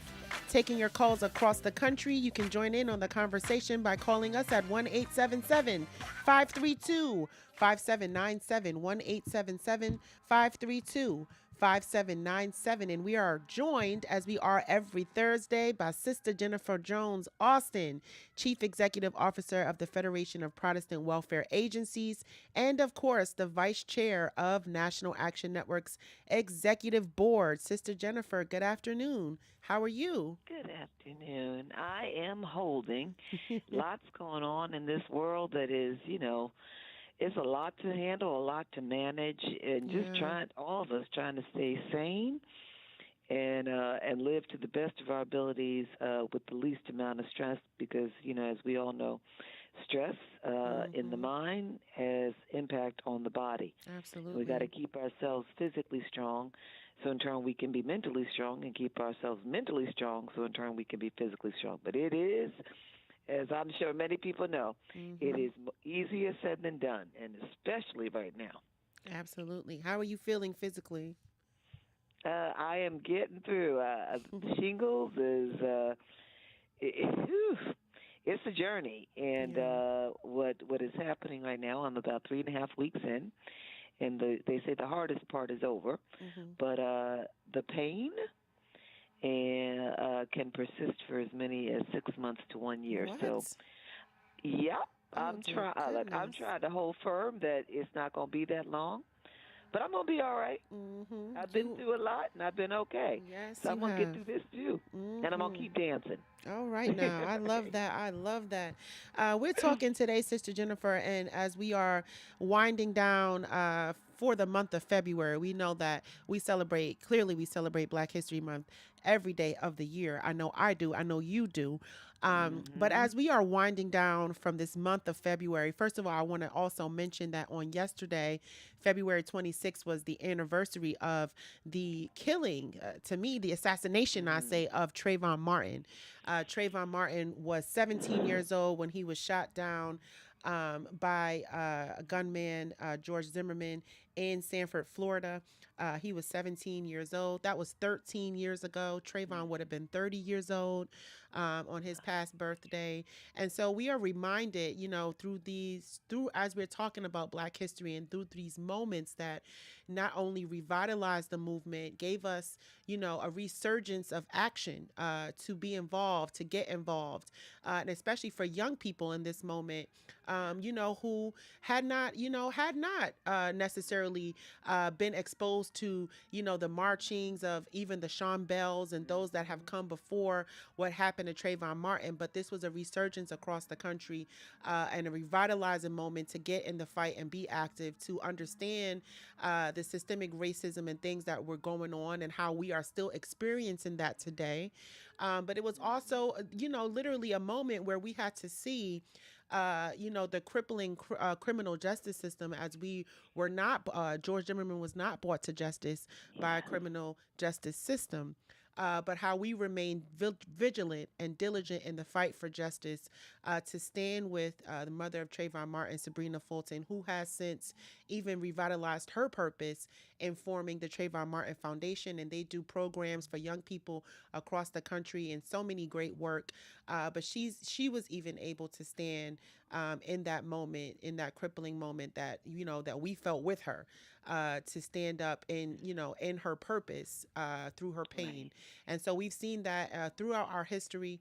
We've seen moments like this, from having to, that Mamie Till, from Mamie Till Mobley, and, and her fight for justice, how she stood up and said, no, keep that casket open, let America see what they did to my baby. And then moving forward to this generation of Trayvon Martin having to deal with, and how we even have to deal with now in this surgence of how we're dealing with our government and what's going on today. Even talking about, as we were talking about, how President Trump was trying to dismantle the United States Education Department. And so many things that we're dealing with. And so, in Black history in this moment, and I know that you are one who was, born and bred into this just like I was. But, how we continue to, relish in these stories that, really brought us through, really helped to redefine our movement and to sustain us as we continue to persevere towards fighting for justice and equality for all who deserve. What do you feel in this moment in terms of how we lift up Black history, as we only have 2 more days left of February, but as we know, we need to continue to galvanize and organize our people towards real systemic change that we believe in? Ooh, I so much appreciate all that you said. And as you talked, I was reminded of 2 things. One, just remembering on so many instances, seeing as I was growing up and still today, people engaged in the movement, signing letters and statements with the words "A luta continua," which is I believe it's a Portuguese statement, a Portuguese phrase that means the struggle continues. This appreciation that the struggle has never ceased. And I also remember, I was saying 2 things. My father reminding his 4 children from the earliest of our days that we had to remember that racism is ever persisting, that no matter the strides made in America, through the civil rights movement and other actions, racism is alive and well, and that we should never, never, never think, with the election of a Black male president, that we were beyond racism. Remember, when President Obama was elected, people began talking about us living in a post-racial society. And it was like, where? Who? What? And when Trayvon Martin was tragically, unnecessarily, without provocation, killed by Zimmerman, it was that yet again, like that reminder, like racism is alive and well. My son at the time, I'll never forget, he was maybe 8, 9 years old, and explaining to him what that was, what happened and why it happened. And what I had to do was help him appreciate this is not an isolated occurrence. This is the story of Blacks in America. And the challenge that I believe we have as a people is we sometimes, just as, with critical race theory and the pushback on that by white people saying, like, why should our white children have to be traumatized by telling the story? Like it's not fair to do that. We have many black families that don't want to tell the story to their children of how we have been and continue to be harmed by structural racism and structural economic deprivation and all the whys. And I think it's in these moments when we remember Trayvon Martin, We remember the work of his mother. We remember the work of organizations like NAN who poured into and supported her. That we have to remember, we have to keep these stories alive because, in one, it helps to protect our children so they see it before it comes to their door, but they also know that they have to be engaged continually in the struggle. Yes, we can't yes, let yes. up. Thank you, Sister Jennifer. We'll be back. We're going to take your calls across the country. You can join in on the conversation, 1-877-532-5797. When we come back, we're going to talk with Sister Jennifer about this House vote on their budget blueprint and also the case before the Supreme Court concerning white and straight bias in the workplace. Stay tuned. We'll be right back. More of Keeping It Real with Sharpton. We'll be right back. Do you owe $10,000 or more in credit card debt or personal Joining loans? James Brown, Muhammad Ali, and myself now from New York City is the Reverend Al Sharpton. And Mr. Brown, James, I'd like to ask you about this young man, how you came to meet him, and what the National Youth Movement, which he represents, is all about. Tell me something about that. It's about teaching young kids the right way to go and the things to be involved in education. Don't be a dropout, which is one thing I'm very much behind. Unless kids have guidance, they have no place to go. And the idea is to try to mold them. I mean, we think of anything, we think of it as a baby. And what we molded them to be is what it will be later on. He used to stand at my back door. And he believed in what I said, the Don't Be a Dropout program, and the fact of helping kids and giving them the right idol and the right image to go with, cleaning, grooming, and wanting to work, wanting to be something. I started as a kid, a juvenile delinquent, and everything. Had no model. And I was able to be a model for a young man like this.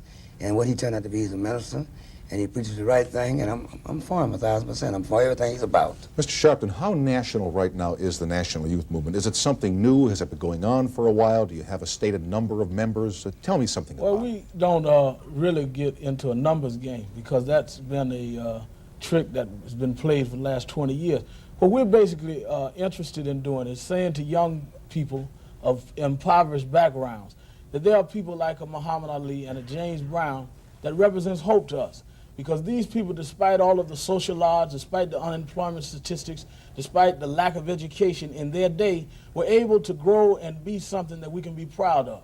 A man like me didn't have a father at home, but I had a James Brown to look up to and would want to sing and dance like him, or Muhammad Ali, who I saw stand up and give away millions of dollars of stamps to the government so that I would have a right to come 10 or 20 years later and try to fight for my kids. So what we're saying is there are symbols and images that kids can look up to and not have to throw a brick through a window, but that can work by the sweat of their brow and succeed just like these two gentlemen did. But considering the numbers of young kids today, and Rev, there are hundreds of thousands or tens of thousands of kids who really are in hopeless and desperate situations, is it enough to just offer them an example?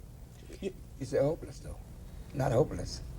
Well, let's say, well, to them, 10, 11, 12-year-old kids, it's never hopeless. There's no such thing as hopeless. It's never hopeless. When I got 8 to 16 years for breaking and entering as a kid because I was hungry, and here I am today, it's not hopeless. Don't say hopeless. Then we're carving out. I don't believe in hopeless. Don't you think it's hope? If you believe in something, it's right. No such hopeless. I don't believe in hopeless. We're not going to go with that. And I think he's not about teaching them how to get out and fight for themselves. That's what it's about. No, it's not hopeless. Everybody has a cause and everything, but everybody want to live. And I think living is what we're about. We're not going to teach dying. Hopeless is dying. I agree with you 100%, James. But what I'm trying to ask here is simply saying, you too can be a James Brown or a Muhammad Ali. Is that enough to give a kid who's hungry, who doesn't know where his next meal is coming? I'll say that. Give him somewhere to go. I think it's awful weak to tell a kid, you can be a James Brown, one of the greatest entertainers in the world, and me, one of the greatest fighters. And like you said, the hundreds of thousands of millions of kids that need a break. You can't have that many great people, but they can get educated, they can go to school, they can learn. I'd like to say one thing. We have crime today, it's a big problem. I think they took a national vote on what the people want the government to spend most of the money on, and crime was over national defense. Worrying about Russia, China, outside enemies, they're worrying about inside crime. We have crime today, all type prostitution, murder, exploitation, degradation, and wars of all kinds. And I'm going to tell you why everything's happening. And I think if you're intelligent, you agree with it. If we were riding an airplane and the two pilots died for some reason, is there anybody in this room that can go in the cockpit, pick up the radio, start working it, bring the plane in, depressurize it as it land, and make it, and late at night on a stormy day? You couldn't do it. Right. Well, but if you learn how to fly, or if they show you how to fly, you can. Since God made the world and God made us, He sent the Bible, the Torah, the Quran, sent Moses, Jesus, Noah, to show us how to run the world. And God left His laws. If we don't follow His laws, then we crash. Let me say this, though, Mr. Snyder, in response to your question to Mr. Brown, Mr. Ali. Yes, it is enough to begin with showing them an example, because before you get to education, you need motivation. If you don't have motivation to get out of the bed, you won't make school or the party. And what we try to do by showing a James Brown or Muhammad Ali is not that you can be a great champion maybe like Ali or a great entertainer like James Brown, but if you use the same initiative that they did to make him get up 5 in the morning and run 10 miles and just have a dream and to come back 3 times and accomplish that dream, to have more hits than anybody in the world, even when the music world wouldn't give him credit for it in terms of a James Brown. If you had that initiative to keep working at whatever it is that you're going to do, you can succeed. And what we're saying to them is you may not reach the plateau of public prominence of them, but if you can reach the personal discipline and personal motivation of them, you can reach a plateau in your life. Because it's not about looking for a government handout, it's about looking for a way out, as James Brown said. All right, and then how receptive are the young people that you tell this to? Very receptive. Really? Very receptive. Very receptive. I think that people have misunderstood that most people of impoverished and depressed areas are not looking for the government to give them something. They just want a chance. I remember when I was a little boy, James Brown used to sing, I don't want nobody to give me nothing, just open the door, I'll get it myself. Well, that's all people want now is a chance. Let me get a piece of the action. Let me get a piece of the pie. Let me stand up on my own. All right. At one man should have the major corporations, the government, should get behind him and push the programs that he's about. Except maybe if he does it himself and gets grassroots support, it's better than having the government stick their nose in, because they have a way sometimes. We're not talking about control. Yeah. We're not talking about control. We're talking about a way of start. You know, they have to start. If they fund Chrysler and fund all these different other things, they can fund a small man to get started. Then the private sector will join in. But let them help too. It should be. Last thing. Somewhere along the line here tonight, we used a graphic saying long, hot summer. Are you in any way, I'm certain you're not predicting a long, hot summer. You're not predicting. Work is required. And if we can't stand up now, you got a president in the White House that has said outright, I'm not going to have diversity. Outright said he's not going to deal with the question of racism. Outright said he's suspending anything that guarantees that we're going to deal with the question of racism. In fact, he said they are oppressing white folk. What Trump said. And you are not saying nothing. And you in the pulpit, well, every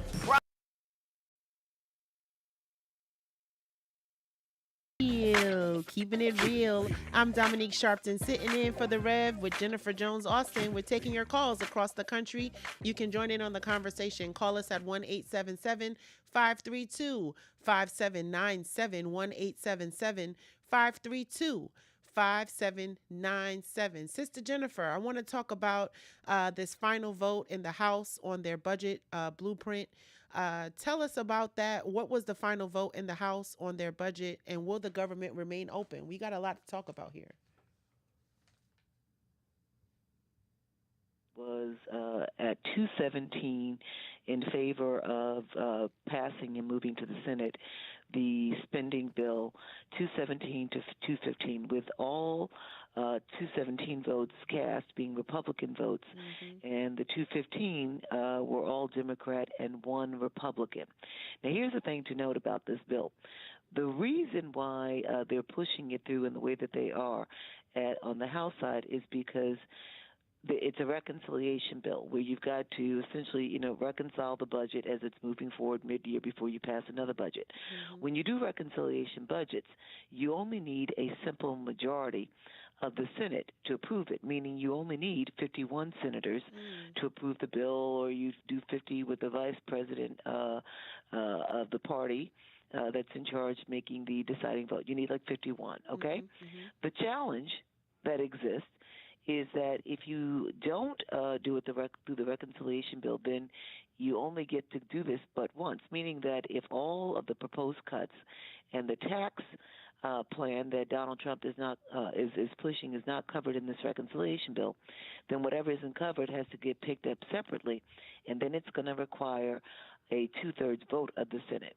So what the Senate has been talking about doing is splitting the spending, the reconciliation from the tax cuts and jobs renewal bill, and the House doesn't want to do that because if you split it, you can't get it through with just 51 votes.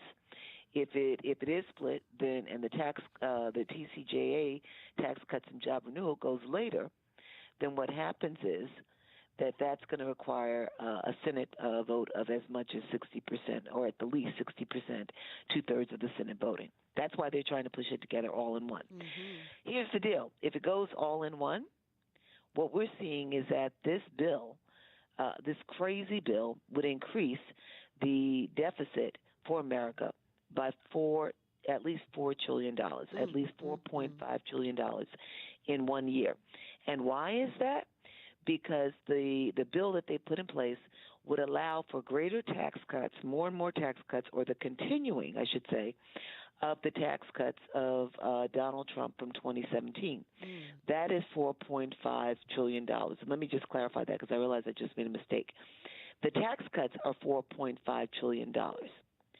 The spending cuts, so think about this, the way that things work. The way that the government pays its bills is the same way we all pay our bills. We have to take in revenue. We have to take in income, earned income, income that may come from, like if we own a property and we rent it out. The way that we pay our bills is through income that's generated from, interest in the bank, interest in other things. The way we pay our bills is through the revenue that comes in. That's the same thing the government has to do. The government relies heavily upon income taxes for its revenue. What Donald Trump is proposing is to continue allowing for cuts in income taxes to the tune of $4.5 trillion, with the wealthiest people benefiting the most from that. So when I say the wealthiest people making, nearly $5 million would see about $500,000, some of them as much as $600,000 annually in more money coming in their pockets. Wow. People who are making $35,000 are going to see like $1,000 coming in. Right. People making $64,000, middle income people, they would see maybe about $2,000. So just think about that. It's a tax cut that benefits the wealthiest. Does a person making nearly $5 million need another $500,000, $600,000 in take-home pay? That's going to do a lot more for them than a person making just $35,000 or $65,000, just getting another $1,000 or $2,000. But people may see that, right, Sister Jennifer, and say, "Well, I'm making $65,000, like extra $2,000. I'll take that too." Wouldn't people see that as an up as opposed to a downside? So can't Americans be blindsided by this? Is what I'm trying to get at. You spot on. And just think about that for a moment. If you told you're going to get another $1,000, right, to take home, that $1,000, when you spread that out over 52 weeks, is less than $45. With the cost of groceries, that's not going to make a difference. With the cost of housing going up and up in childcare, that is not going to help you. Start putting money away for savings, for maybe your child's college education, if that's what you desire. It's not going to help you do more to help you save for retirement. It's not going to make a material difference. But to your point, Dominique, it's going to make people feel like they're getting something.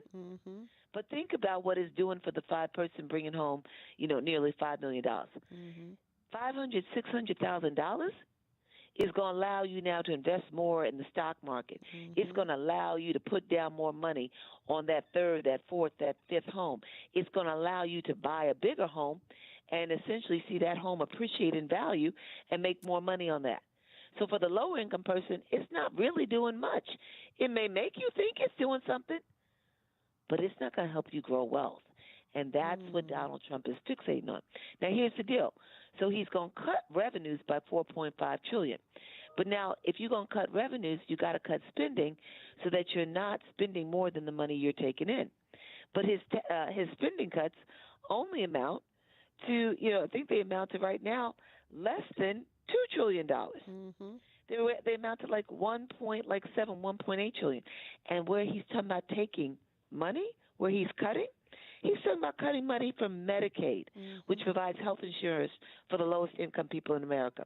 He's talking about cutting from education, school funding, child nutrition, workforce development programs that help people with low skills to get jobs and hopefully better paying jobs. He's talking about cutting the food assistance program, the supplemental nutrition assistance program that provides funding for food pantries and for and for what we call food supports, used to be food stamps.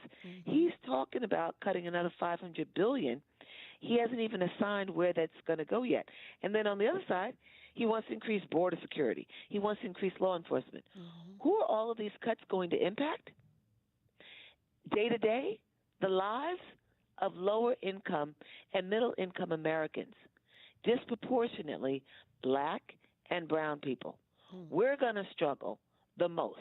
Meanwhile, the most affluent in America are just going to keep doing better and better and better. And the House allowed this bill to be passed.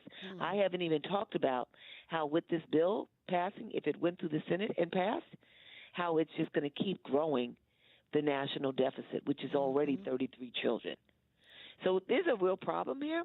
There's a question about whether or not it actually really can get passed with reconciliation because of how it's going to contribute year over year to the national deficit and how that might be a problem. But the House doesn't care about that. They just want to please Donald Trump and look like they're doing the right thing, many of them because they're concerned about him taking action and essentially funding the campaigns of people that would oppose them so they would not be reelected. So we got a government running right now at every level that's not really concerned about American people, but everybody wanted to keep their jobs in Congress, wanted to keep their jobs in the White House and wherever else, even if it's at the expense of low and middle income Americans. So what are the next steps here, Sister Jennifer? And as I know people are writing on the live stream, people want to chime in. What are the next steps in this initiative, in particular with this bill? What's the next steps? So, the bill will move to the Senate because a bill has to be voted upon and approved or voted in favor by one body of the Congress, and then it moves to the other before it can actually pass. Both sides of Congress, the House and the Senate, have to act and pass a bill. The Senate will probably take the bill, and then what they'll probably do is make some changes to it and then vote on it.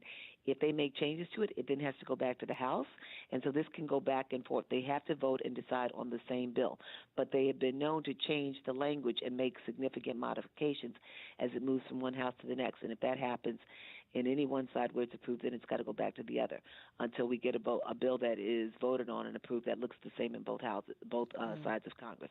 And then it goes to the president for signing. Here's what people should be doing in this moment.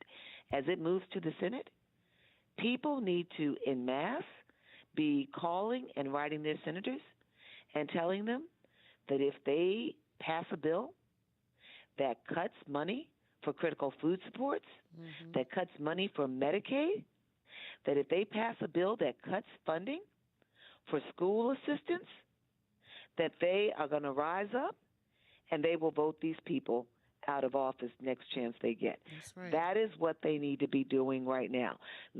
Putting these senators on notice that if they pass a bill that gives them pennies in terms of their weekly take-home pay, but keeps making the most affluent Americans more and more rich, they're going to vote them out. Now, doesn't the president still have the power, even if it doesn't pass in the Senate, to impose an executive order on this, or is that just not likely to happen? He could. What he's been doing, you make an excellent point. He's been trying to do this left and right. The challenge that he has, and this is what we're seeing playing out in courts, is that the president has the right to put forth a budget proposal, but it is Congress that authorizes the levels of spending for each department, each agency, and that is what they call like appropriations, and that's part of the reconciliation as well. So he can't, once they pass legislation saying, these are the appropriations that are to be made to each agency and for these services, he can't now go behind or go around them and just do whatever he wants to do. It can be challenged in court. That's what we're seeing right now as an example with U.S. aid, where the government, the legislature, the Congress appropriate money for aid to other countries, international aid for crises, for supports to address famine and other issues. And when President Trump tried by executive order to shut that down, we've seen advocacy groups go into court and say, no, you can't do that. And we've seen some courts say, yep, you can't do it. We're blocking you from doing it. And thankful to organizations like the ACLU and others who have been right on task with that, making sure that we continue to fight that good fight. I hear the music, Sister Jennifer, so we're going to take a quick break. It's Dominique Sharpton. I'm sitting in with Jennifer Jones Austin, taking your calls across the country. You can join in on the conversation today. Call us at 1-877-532-5797, and we'll be back with more of Keeping It Real with Sharpton. We'll be right back. Breaking news. The issues, the stories affecting you. Now Work is required. And if we can't stand up now, you got a president in the White House that has said outright, I'm not going to have diversity. Outright said he's not going to deal with the question of racism. Outright said he's suspending anything that guarantees that we're going to deal with the question of racism. In fact, he said they are oppressing white folks. What Trump said. And you are not saying nothing. And you in the pulpit, well, every prophet in the Bible, everybody in the Bible prophesied and preached according to the time in which they lived. There are no out of place prophets. There are none that God sent to discuss what happened or what's going to happen. He uses them to happen right there. Moses didn't preach about Abraham. He got the strength from the lineage of Abraham to lead the Exodus. What will they say about our story? What will they say about our generation? If when you have blatant racism, you two are afraid to stand up and call the truth out.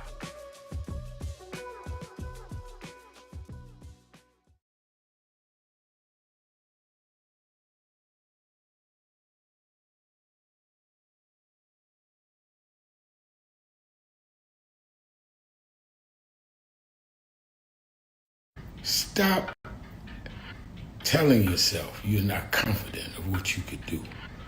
When people with half your skills and a quarter of your talent have gone on to create big waves in life, if you look at them and you know you're more gifted than them, then what is your problem? You are looking for someone to come and drag you into success. You got to use what you have, which is, in my judgment, more skillful than others I've known in your area. Use that and believe in that, and your confidence will build up as you get going and start doing. And don't chase the spotlight. Sharpen your skills. Live in your purpose. And you'll get so good the spotlight will be chasing you. Be so good they can't help but talk about you and put the spotlight on you. You don't get your energy from chasing the spotlight. You get your energy by chasing your purpose. The spotlight and other adulation will come with it. Have a great day.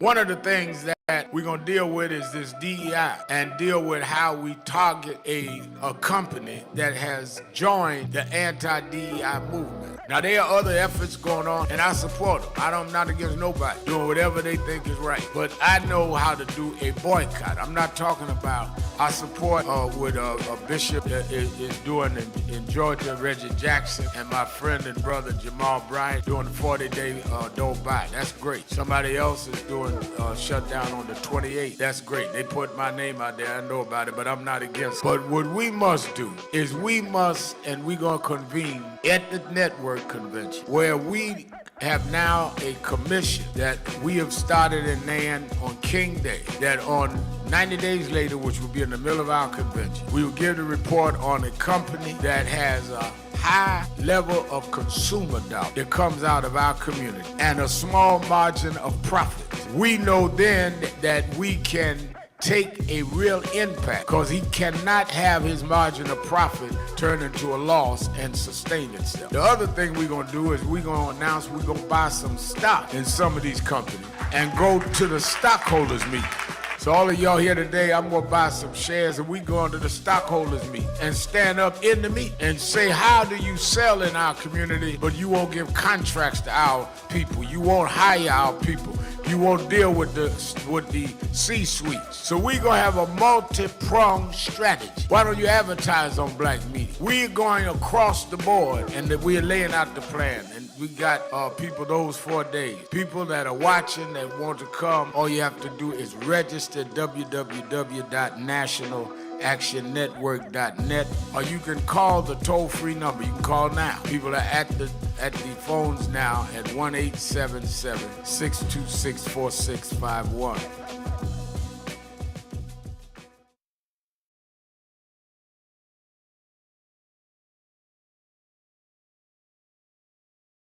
The families, we have 3 families represented here. Where we have Eric Nicholson, who your NAB member, Rodney Nicholson is his father. We have both Lisa and Trevor, who lost their mother, and then we have Evelyn and her children and family. We're going to thank her on the news that Evelyn McClendon's and so we're going to let's pray. Dear God, we come brokenhearted, but still with firm belief that there is meaning to everything that you allow. Give us the strength to stand even amidst this debris and to rebuild and to stand up to the challenge. And that we come to help these families as we have been anointed by you to be helpful. Stand with the clergy and others in this community and the leaders here to know that they're not alone.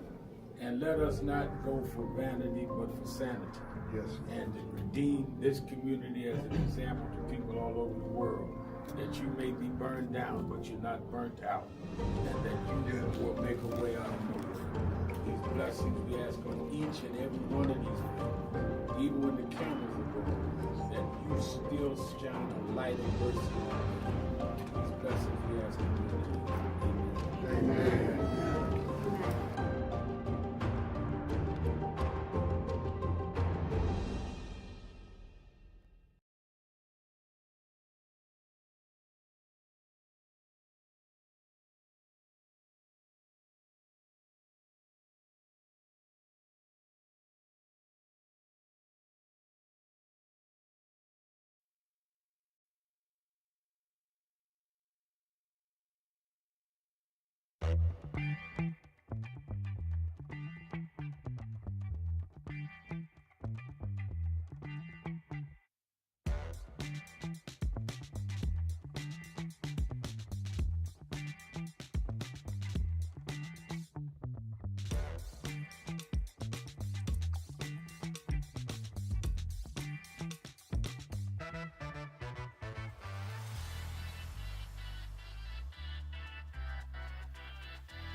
I'm Dominique Sharpton, sitting in for the Rev with Sister Jennifer Jones Austin. We're taking your calls across the country. You can join in on the conversation by calling us at 1-877-532-5797, 1-877-532-5797. Sister Jennifer, let's go back to the phones. We've got some folks holding on that want to chime in on the conversation. Let's speak with Jerry.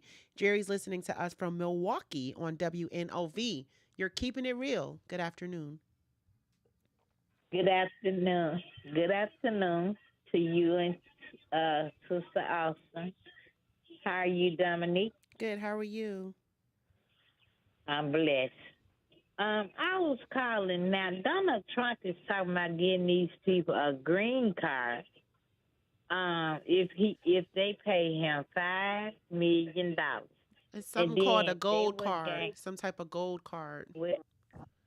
Yeah, but they say it's green, gold or green. But my point is, now he talking about sending folks back to Mexico. Where he gonna put them at?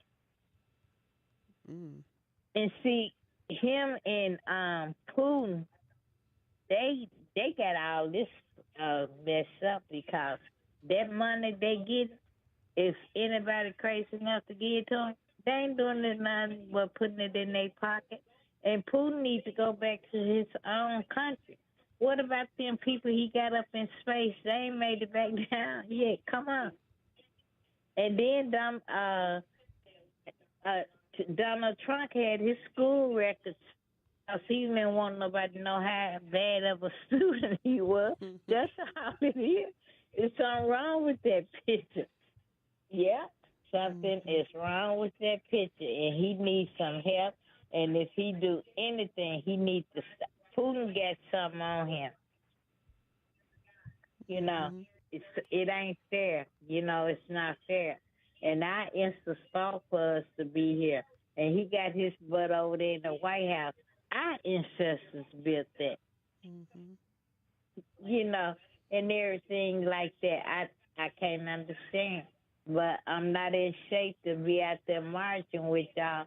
But if y'all need me to make calls, whatever, just write my name and number down. I'll be home making calls for you all. And you all have a nice day. Thank you. Same to you. Thank you so much. Let's go, Sister Jennifer. Let's talk to Elder. Elder's listening to us from Philadelphia on WURD. Can I say a quick point yes, on that? Yes, for sure. Just want to add a quick point on that. The sadness of this is that this is actually, here's what Donald Trump does. He makes us all think that he's doing things that have never been done before, and he put in 2017 in place some of this type, this type of efforts. You know, America has for a while been selling investment activities or offers to foreigners. He's just now selling citizenship. So before, they've been offering people, you know, if you invested $1 million, you'd get a piece of land and develop it in America. Now he's just saying, let's up it to $5 million and give you citizenship with it. And so in some ways what he's doing is revealing how parts of America have been for sale for some time now, but now he's tying citizenship to it. And essentially he has no place, as she just said, for, you know, Mexicans crossing the border, Haitians crossing the border, and others. But we'll take in the rich foreigners because he just wants to keep pumping money. And who are the rich foreigners in the main? People who are white. Elder, you're up. Keeping it real. Good afternoon.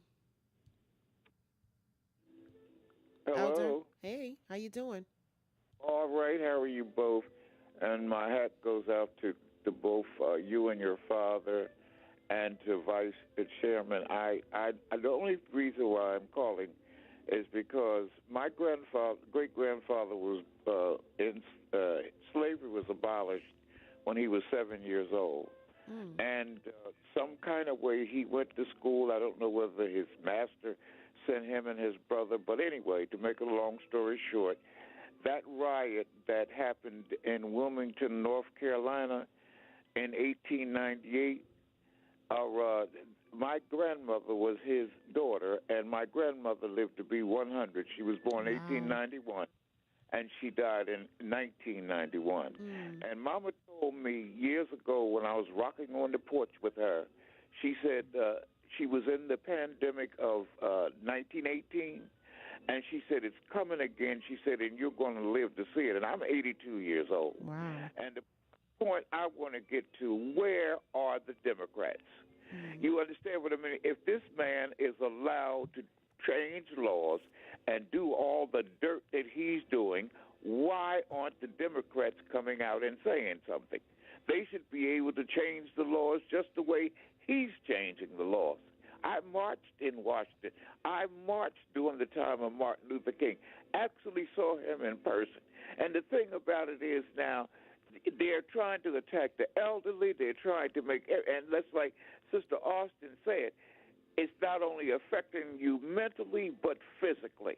And they're having a fun doing it, but they would not be able to do it if these Democrats would stand up. Of course, it was Democrats that attacked it, Wilmington, North Carolina, in 1898. And if you go to YouTube, you can pull it up. Thank you, and keep on keeping on. Thank you so much. Sister Jennifer, I don't know about you, but I know we've been talking about economic empowerment. And in this moment, as we see clearly what the, what the goals and, what's in line for what the president is thinking, in terms of, make the rich richer and make the poor poorer. I also feel like, as this brother Elder said, in terms of what the Democrats are doing, and you even laid it out in terms of what we can be doing to support and, to support and dismantle these efforts that are trying to be passed that's going to impose and infringe us.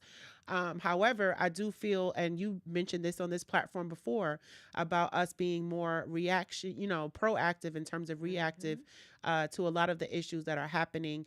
And how we stay on top of being proactive in our action. This is why things like the boycott is important, because we've got to start really strategizing financially, where we know the power is, where he's trying to empower us by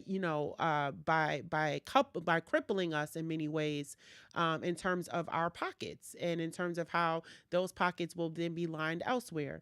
And so I feel like, the action must be in financial empowerment, and the action must be in terms of, as you said, and I don't know if it's a fear factor. We talked about fear earlier. If people are just afraid because of how these punches are coming out from all different ways, it seems like we're just getting hit left and right. And so people are, they feel like their backs against the walls. We gotta see where the punches are coming before we can react and defend ourselves accordingly. But I also feel like, we in this moment have to really organize and galvanize around that financial empowerment factor, because that is what's going to really hit home the most in terms of how we start to turn things around for what we're seeing happening in the government. I don't know what you think, but those are my thoughts. I think you're spot on, and I'll just add, just reflecting upon the work that you all do, everything from, engaging our youth huddle, to Saturday morning action rallies, to the convention that we hold every year. This year it's April 2nd, April 5th. What is key and core in all of those activities is education. And the importance of education. My father used to say all the time to us as children, gain knowledge, gain power. Four very simple words: gain knowledge, gain power. And what he was helping us to appreciate is that when you have knowledge, then you have power and you have agency. And that essentially, if you go back to the days of slavery, and then you bring it all the way forward to persisting education equity, what the political and economic powers understand in America is that when we have knowledge, we feel empowered. We're enlightened, we're engaged, and we're empowered to do something about the circumstances in which we find ourselves. And so in this moment, it is very important that people read, that they share what they read from reliable sources. I mean, how many people are walking around right now understanding the impact of this budget bill that could go through, and how it's going to do nothing more than further the economic woes of those with the least income and middle income, and it's only going to strengthen and make even better the lives of the most affluent. That information is education, and with it comes knowledge, and then with it becomes this desire to do something, to be a part. The other thing I'll say real quickly is people really need to be engaged right now. Couple education, organizing with unity, coalition building, because what's happening in America right now, it's not just a black issue. Right. It's not just a brown issue. There are more white people than there are black people who are about to get hit hard with all of these things that he's doing. And so this is the point, like Dr. King did when he built the Poor People's Campaign, like Fred Hampton did when he started organizing black people and white people, when Malcolm X came back after having been, on his Mecca journey and saying, I understand what this is about now. Racism is the tool, but it's not what it's all about in the end. It's a means to an end. The end itself is keeping people, lower and middle income people, forever economically deprived and struggling, and keeping the rich as they can possibly be. We got to organize, unite. Yes. And we can only do that through education. Yes. When we come back, I want to talk to you about this Supreme Court's court case on reverse discrimination in the workplace that was filed by a white woman who's considered straight. Got to talk about that and more. You can join the conversation, 1-877-532-5797. We'll be back with more of Keeping It Real with Sharpton and Jennifer Jones Austin. We'll be right back.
Traveling around the country, talking to the radio announcers, the church people and the street people, telling them that God has smiled on me.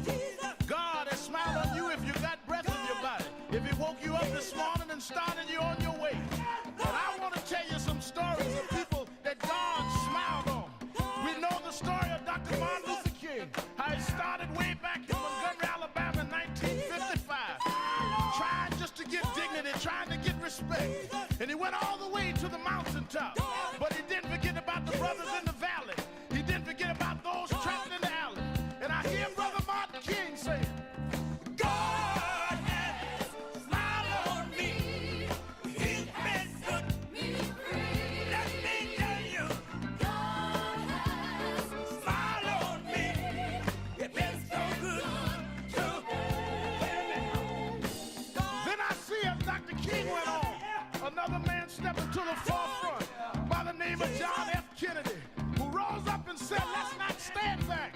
Let's not wait for a handout. Let's wait for a way out. He said, ask not what your country can do for you, but what you can do for your country. He said, don't us gravel and don't us moan, because God done smile on us. Let me say it. God has smiled on me. He has set me free. Let me say it. God has smiled on me. One more time. I want to say it real slow. I'll say God has smiled on me. He has set me free.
Traveling around the country, talking to the radio announcers, the church people and the street people, telling them that God has smiled on me. God has smiled on you if you got breath in your body. If He woke you up this morning and started you on your way. And I want to tell you some stories of people that God smiled on. We know the story of Dr. Martin Luther King, how he started way back in Montgomery, Alabama in 1955, trying just to get dignity, trying to get respect. And he went all the way to the mountaintop. But he didn't forget about the brothers in the valley. He didn't forget about those trapped in the alley. And I hear Brother Martin King say, God has smiled on me. He's been good to me. Let me tell you, God has smiled on me. It's been so good to me. Then I see as Dr. King went on, another man stepped into the forefront by the name of John F. Kennedy, who rose up and said, let's not stand back. Let's not wait for a handout. Let's wait for a way out. He said, ask not what your country can do for you, but what you can do for your country. He said, don't us gravel and don't us moan, because God done smile on us. Let me say it. God has smiled on me. He has set me free. Let me say it. Yeah. One more time. I want to say it real slow. I'll say God has smiled on me. He has set me free. Pick it up. God has smiled on me. I feel it.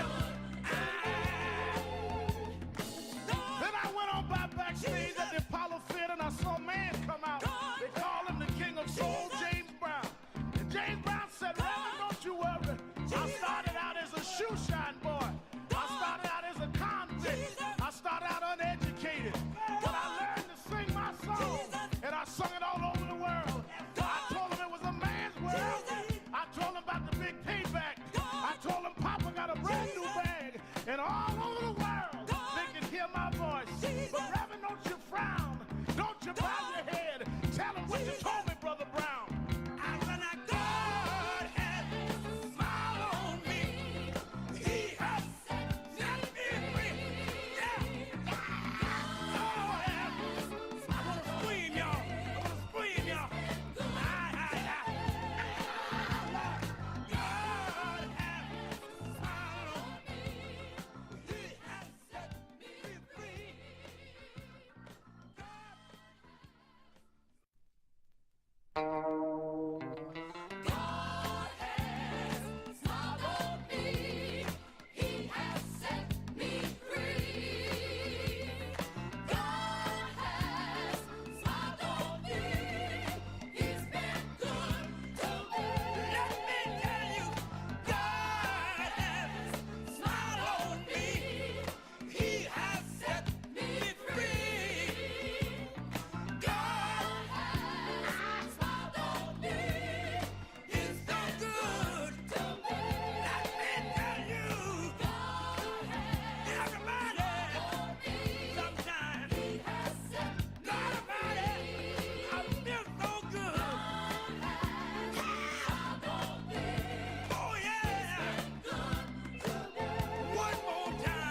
Jennifer Jones Austin. We're taking your calls across the country. You can join in on the conversation. Call us at 1-877-532-5797, 1-877-532-5797. Before the break, Sister Jennifer, we were getting into this conversation. I do want to talk a bit about the Supreme Court case on reverse discrimination in the workplace that was filed by this woman who is white and straight. Can we talk a little bit about this, please? Interesting case, and I think one of the things we need to lean in on before I tell you a little bit about it is that it looks like a case that has won the sympathy and the support of a majority of the Supreme Court justices, that it is not simply a case that looks like just the more conservative side, the Donald Trump appointees in particular would be most in favor of, and those that were there that just, like that were added to those who were conservative. We've got some more progressive justices who seem to be leaning in and supportive of this plaintiff's claims. So here's what happened. A white woman who identifies as straight brought a lawsuit against the government of Ohio, saying that she had been discriminated against, that she had a boss who is a gay man who looked over her for a promotion because she was not gay, and that he actually favored a gay person. And so she brought suit, and the federal court where the case was first heard essentially said that she didn't have she could not prove her case, that she had to demonstrate background circumstances suggesting pattern and practice. She fought that, and it's going all the way up to the Supreme Court. And what the issue here is that it looks like the lower courts are saying that she's got to have a greater burden of proof that she was discriminated against because she is a white majority straight person. And that what has been allowed in past cases is that you don't, as a person of color or maybe a gay person, someone who falls into a protected class, race, religion, gender identity, sexual orientation, in other cases, you've never necessarily had to demonstrate that this is happening to other people like you. But what happened in the lower courts was they said, no, you got to show there's a pattern in practice here, that they've discriminated against other, white majority persons, that, the person who was of color, or in this case, the person who was gay, has done this to other white people. And she fought back and said, well, you're not asking the same of people who are gay, who are black, who are brown. And the Supreme Court is saying, hey, you know what? She's making a good point. Why do we have a different standard for people of color, people who are gay, people who may be disabled, people who, may come from a different, ethnicity, religion, and the like? It's interesting. Very interesting. Right. It's like what happens. It's like, like my daddy used to say, good leaders control for the consequences they intend. Great leaders control for the consequences they intend and the ones they don't. So they're basically saying this woman is not qualified to cry discrimination in the workplace. Well, the lower courts were saying that, but what the Supreme Court is saying is she may very well have a case of discrimination. But and we shouldn't be saying she's got to prove it by showing that the government, the Ohio government, has done this to other white people. Why does she have to show that it's been done to other white people? Why are we not just looking at what happened to her? Let's go back to the phones. Let's speak with Todd. Todd's listening to us from Ohio on WERE. Todd, you're keeping it real. Good afternoon. Hey, Dominique Sharpton. Hey. Jennifer Jones Austin. How you doing? I'm in a perpetual state of struggle, Jennifer, but that's not what I called about. So I want to know if you're familiar with this bill 479 being introduced by, I think his first name is Josh. He's a Republican out of the 2nd Congressional District in Oklahoma. His last name is spelled Bryan, Cheen, and he wants to prohibit people that are on public assistance cards. They don't call them food stamp cards anymore. What do they call them? SNAP. That are receiving SNAP benefits to be prohibited from buying cookies, pies, cakes, and pop, essentially junk food. Are you familiar with this bill that he's trying to push through? I know you're aware that Bloomberg tried this in New York City at one time. So I am familiar with the bill, and I think what is interesting here is very similar to what happened here in New York City. It's this tug on whether or not you are imposing upon individuals' rights by imposing upon them what their diets should be comprised of. And what often isn't centered on is, frankly, like like the connection to health and well-being. And so, like this is a bill that's saying you can't have high sugary foods. And high sugary foods have a significant correlation with in America with diabetes, with obesity, and what Bloomberg was seeking to do in New York was to say, you know what, we got to figure out how to limit people's consumption of these foods, because he wasn't doing it through like SNAP benefits, but he was doing it through like caloric intake and things that would be promoted in schools and the like. But the deal that is never really talked about, Todd, is he was tying it to the government's cost. Like here's a Donald Trump. He was looking at the cost that the government bears every year with respect to diet-related diseases. So if you're improving people's health and well-being, then you're cutting down on the costs that are expended. In New York City, it was like nearly $80 billion back at that time, nearly $80 billion in public health care funding for higher concentrations of obesity and diabetes. And very often it was in communities where the greatest access, where they had very little access to healthy foods, but they had significant access to high caloric and high sugar foods. So I'm familiar. What are your thoughts about it? I've had the benefit of being able to look at the probably about 12 or 13 grocery stores, somewhere in upper income neighborhoods in D.C., Chicago, Atlanta, and Shaker Heights, Ohio, and seeing how much money they bring in from EBT cards, okay? Now, I haven't seen it every single week from every single one of those locations, but I've seen them in mid-weeks during the middle of the month, not the end of the month or the beginning of the month, how much money they bring into those grocery stores with people that buy chips, pop, cakes, and things like that. I'm aware of just how high the cost is of eating healthy as well.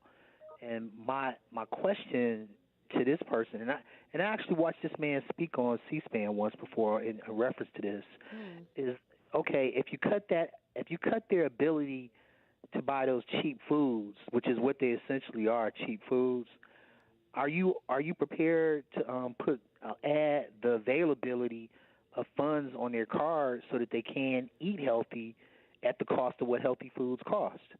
Because that would be, in theory, it sounds like a good idea, but it's only in theory that it sounds like a good idea.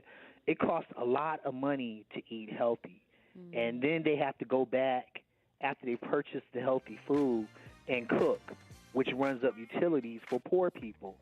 These cheaper foods don't run up their utilities, and they don't have the benefit of buying some of the hot, healthy foods they sell in grocery stores because those cars don't allow them to buy hot foods. Todd, I'm going to ask you to hold on because I hear the music and I don't want to cut you off because I know this conversation needs to be had. So we're going to take a break. Todd is going to hold on. Jennifer Jones-Austin still with us, and we're taking your calls. You still have time to join in on the conversation, 1-877-532-5797. We'll be right back. More of Keeping It Real with Sharpton. We'll be right back. Do you owe $10,000 or more in credit card debt or personal loans? Stop telling yourself you're not confident of what you could do. When people with half your skills and a quarter of your talent have gone on to create big waves in life, if you look at them and you know you're more gifted than them, then what is your problem? you are looking for someone to come and drag you into success. You've got to use what you have, which is, in my judgment, more skillful than others I've known in your area. Use that and believe in that, and your confidence will build up as you get going and start doing. And don't chase the spotlight. Sharpen your skills. Live in your purpose. And you'll get so good the spotlight will be chasing you. Be so good they can't help but talk about you and put the spotlight on you. You don't get your energy from chasing the spotlight. You get your energy by chasing your purpose. The spotlight and other adulation will come with it. Have a great day.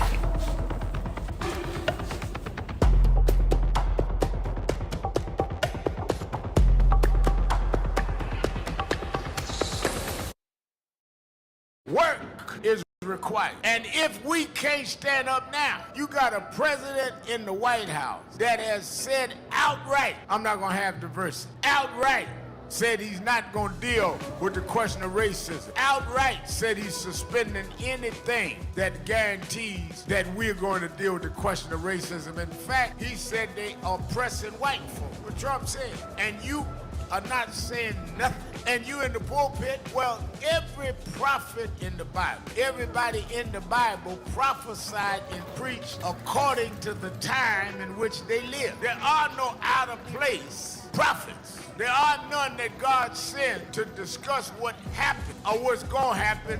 He uses them to happen right there. Moses didn't preach about Abraham. He got the strength from the lineage of Abraham to lead the Exodus. What will they say about our story?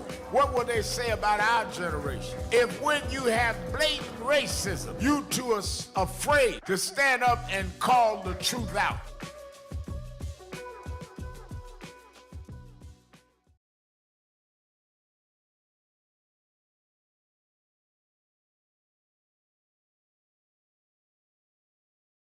The families, we have 3 families represented here. Where we have Eric Nicholson, who your NAB member, Rodney Nicholson is his father.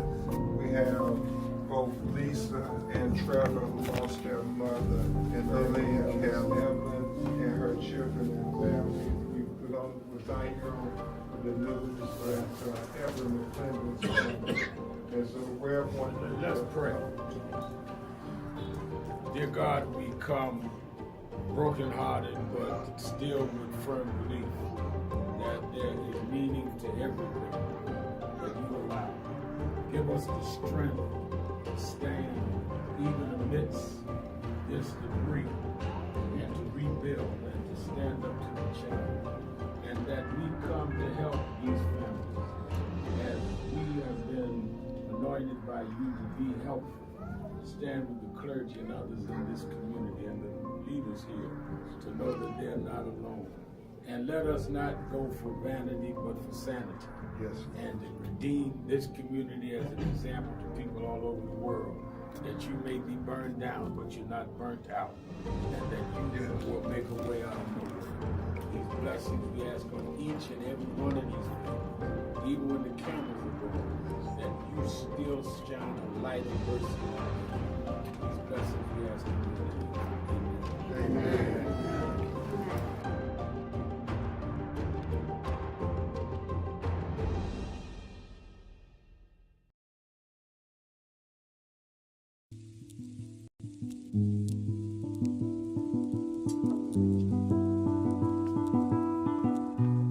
I had a thought this morning that I wanted to share with you about mentorship.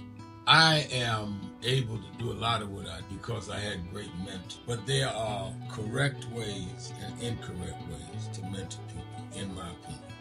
I was mentored as a boy preacher by Bishop F.D. Washington, one of the great Pentecostal preachers of his time. Then Reverend William Jones became my pastor after Bishop Washington died, who was unquestionably in the top 5 black church ministers, theologians.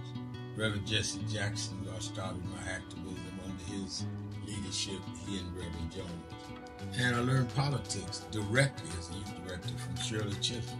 So even though I didn't finish college, I had the most unique education in the world from being exposed to giants. But the one thing I learned is as I grew older and people started coming younger than me and wanted me to teach and mentor them, the magic of the mentors I had is they did not want me to be their clone. They wanted me to learn things from them and use my own gifts and talent in my own unique way and let me do things on my own, because they knew that if I flopped in some things, it would teach me for the other things. They'll come and help me once I was down, but they were not going to have me avoid being down. And they were not going to impose themselves on me. Why am I saying that? Because too many mentors want clones, and too many mentees want their mentors to put them on a pedestal. Oh, so-and-so didn't do this for me. Oh, so-and-so didn't open doors for me. If they got to open doors for you, it may mean that they knew you weren't ready to go through those doors. Their job is to prepare you. Your job is to develop your own skills, your own unique ways. And I don't care if it's my daughters, who both have come into their own, or anyone else. I'm not a talent agent. I did not form National Action Network to give people their step up. I formed it to fight for justice for everybody.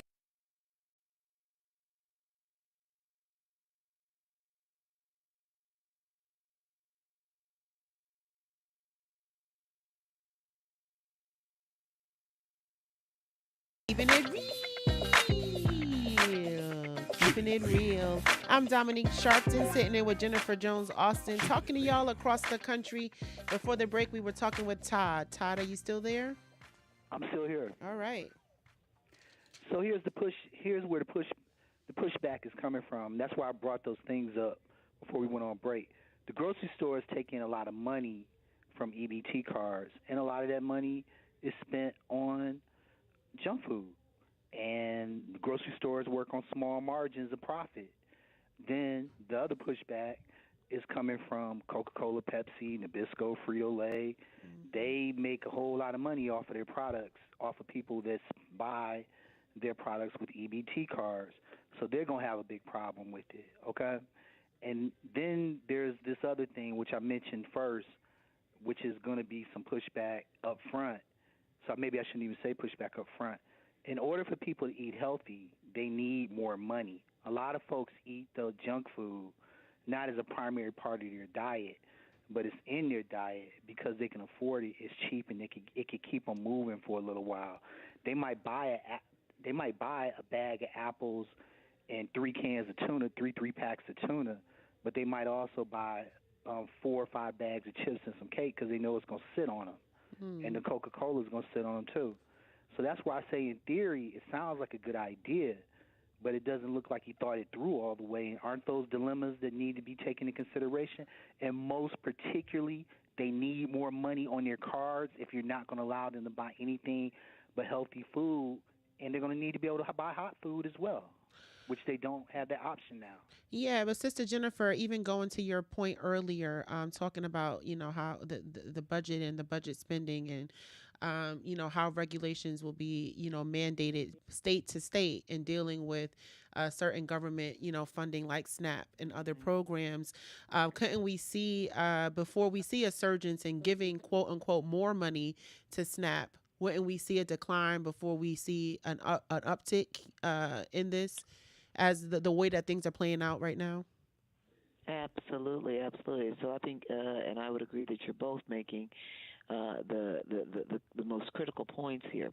That when very often when legislation is proposed, when bills are proposed, they don't, as I was saying, like I used that line, good leaders control for the consequences they intend, great leaders control for the ones they intend and the ones they don't. Something my dad said to me all the time. You don't see, like very often with bills, that they are thought through with respect to design, implementation, and ultimate impact. So yes, on its face, it looks good to say that, you know, and you see value, as I was explaining, when you think about diet-related diseases tied to obesity and diabetes. If you want people to live more healthy lives and you want to be an influencer in that, some may say that that's government overreach, but some would say, well, if the government on the back end is having to bear the costs associated with these diet-related diseases, then they should be able to restrict the dollars that government pays for food to healthier foods. But as Todd is saying, well, then you better increase the dollar amounts for them. But when you have, as we're seeing right now, Donald Trump aiming to cut significant money from the agriculture funding, you know, $203 billion, that $230 billion that oversees SNAP and farm subsidies, where's the money coming from to do that?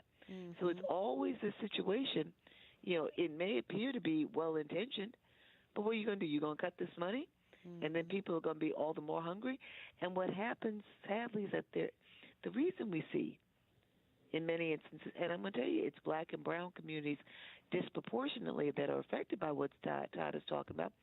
The reason we see people loading up on high caloric and sugary foods is because, as he said, they're cheaper and they fill your bellies, or it's an empty filling of your bellies, of our bellies. That's what's happening here. So the government, it's like, so what, we now going to go like hungry because we can't buy a lot? In New York City, Jennifer, New York City, what's the estimated cost for a healthy family, for a family or for a mother, a dad, and 2 children school age to eat on a healthy diet per month? What's the estimated cost? Just an uncommitted guess. So if I'm remembering correctly, that number is somewhere around, on an annual basis, a minimum, I believe it's right now, a minimum of about $24,000 and I'm going borough by borough. I don't have the citywide, but the Bronx, which is considered to be, if you will, the most affordable, or said differently, the borough where we have people with the lowest incomes living. It's somewhere around $22,000 to $24,000. Now you got to keep in mind that the income levels of people living in the Bronx are high. For a family of 4. No, the levels. No, I'm talking about the cost. My mistake. Go ahead. Right, the cost is high. The cost is somewhere around $150,000 for a family of 2 adults and 2 children, but the actual earned income is less than, on average, it's less than $50,000. So just think about that. If your basic food costs are $22,000 to $24,000, and you're only bringing home $50,000 before taxes, you got a real difficult time. That's why you can't make ends meet. That's why you need to get food supports and subsidies. I'm going to get off the phone now, but I'm going to tell you, I'm following the progress of that bill to see how far it goes, because that does not appear to be a well thought out one. Absolutely. I'll talk to y'all later. I agree with that. Todd, one thing. Check out the National True Cost of Living.org, and there you'll find data that goes state by state, and it looks at national numbers on what it costs to be secure. And then you can even drill down to some counties. National True Cost of Living.org. Thank you so much, Todd. Thank you for your call. Before we head out, Sister Jennifer, I know that we've got a couple more folks holding on. We're going to have to get with y'all tomorrow. Want to thank y'all for calling in, and thank you, Sister Jennifer, as always, for your due diligence, for calling in and for being a voice that we need in this time. We really appreciate that and everything you lay out to keep us in line and in the action. Really appreciate that as well. Make sure that y'all remember a couple of things. We talked about the convention that's coming up. Sister Jennifer also talked about it. It's April 2nd through the 5th. We want to make sure everyone is aware that we've got this convention coming up, National Convention, National Action Network's convention, April 2nd through the 5th. It'll be at the Sheraton Hotel in New York, Times Square. We want everyone to register who can attend. It is a free 99 convention, FREE.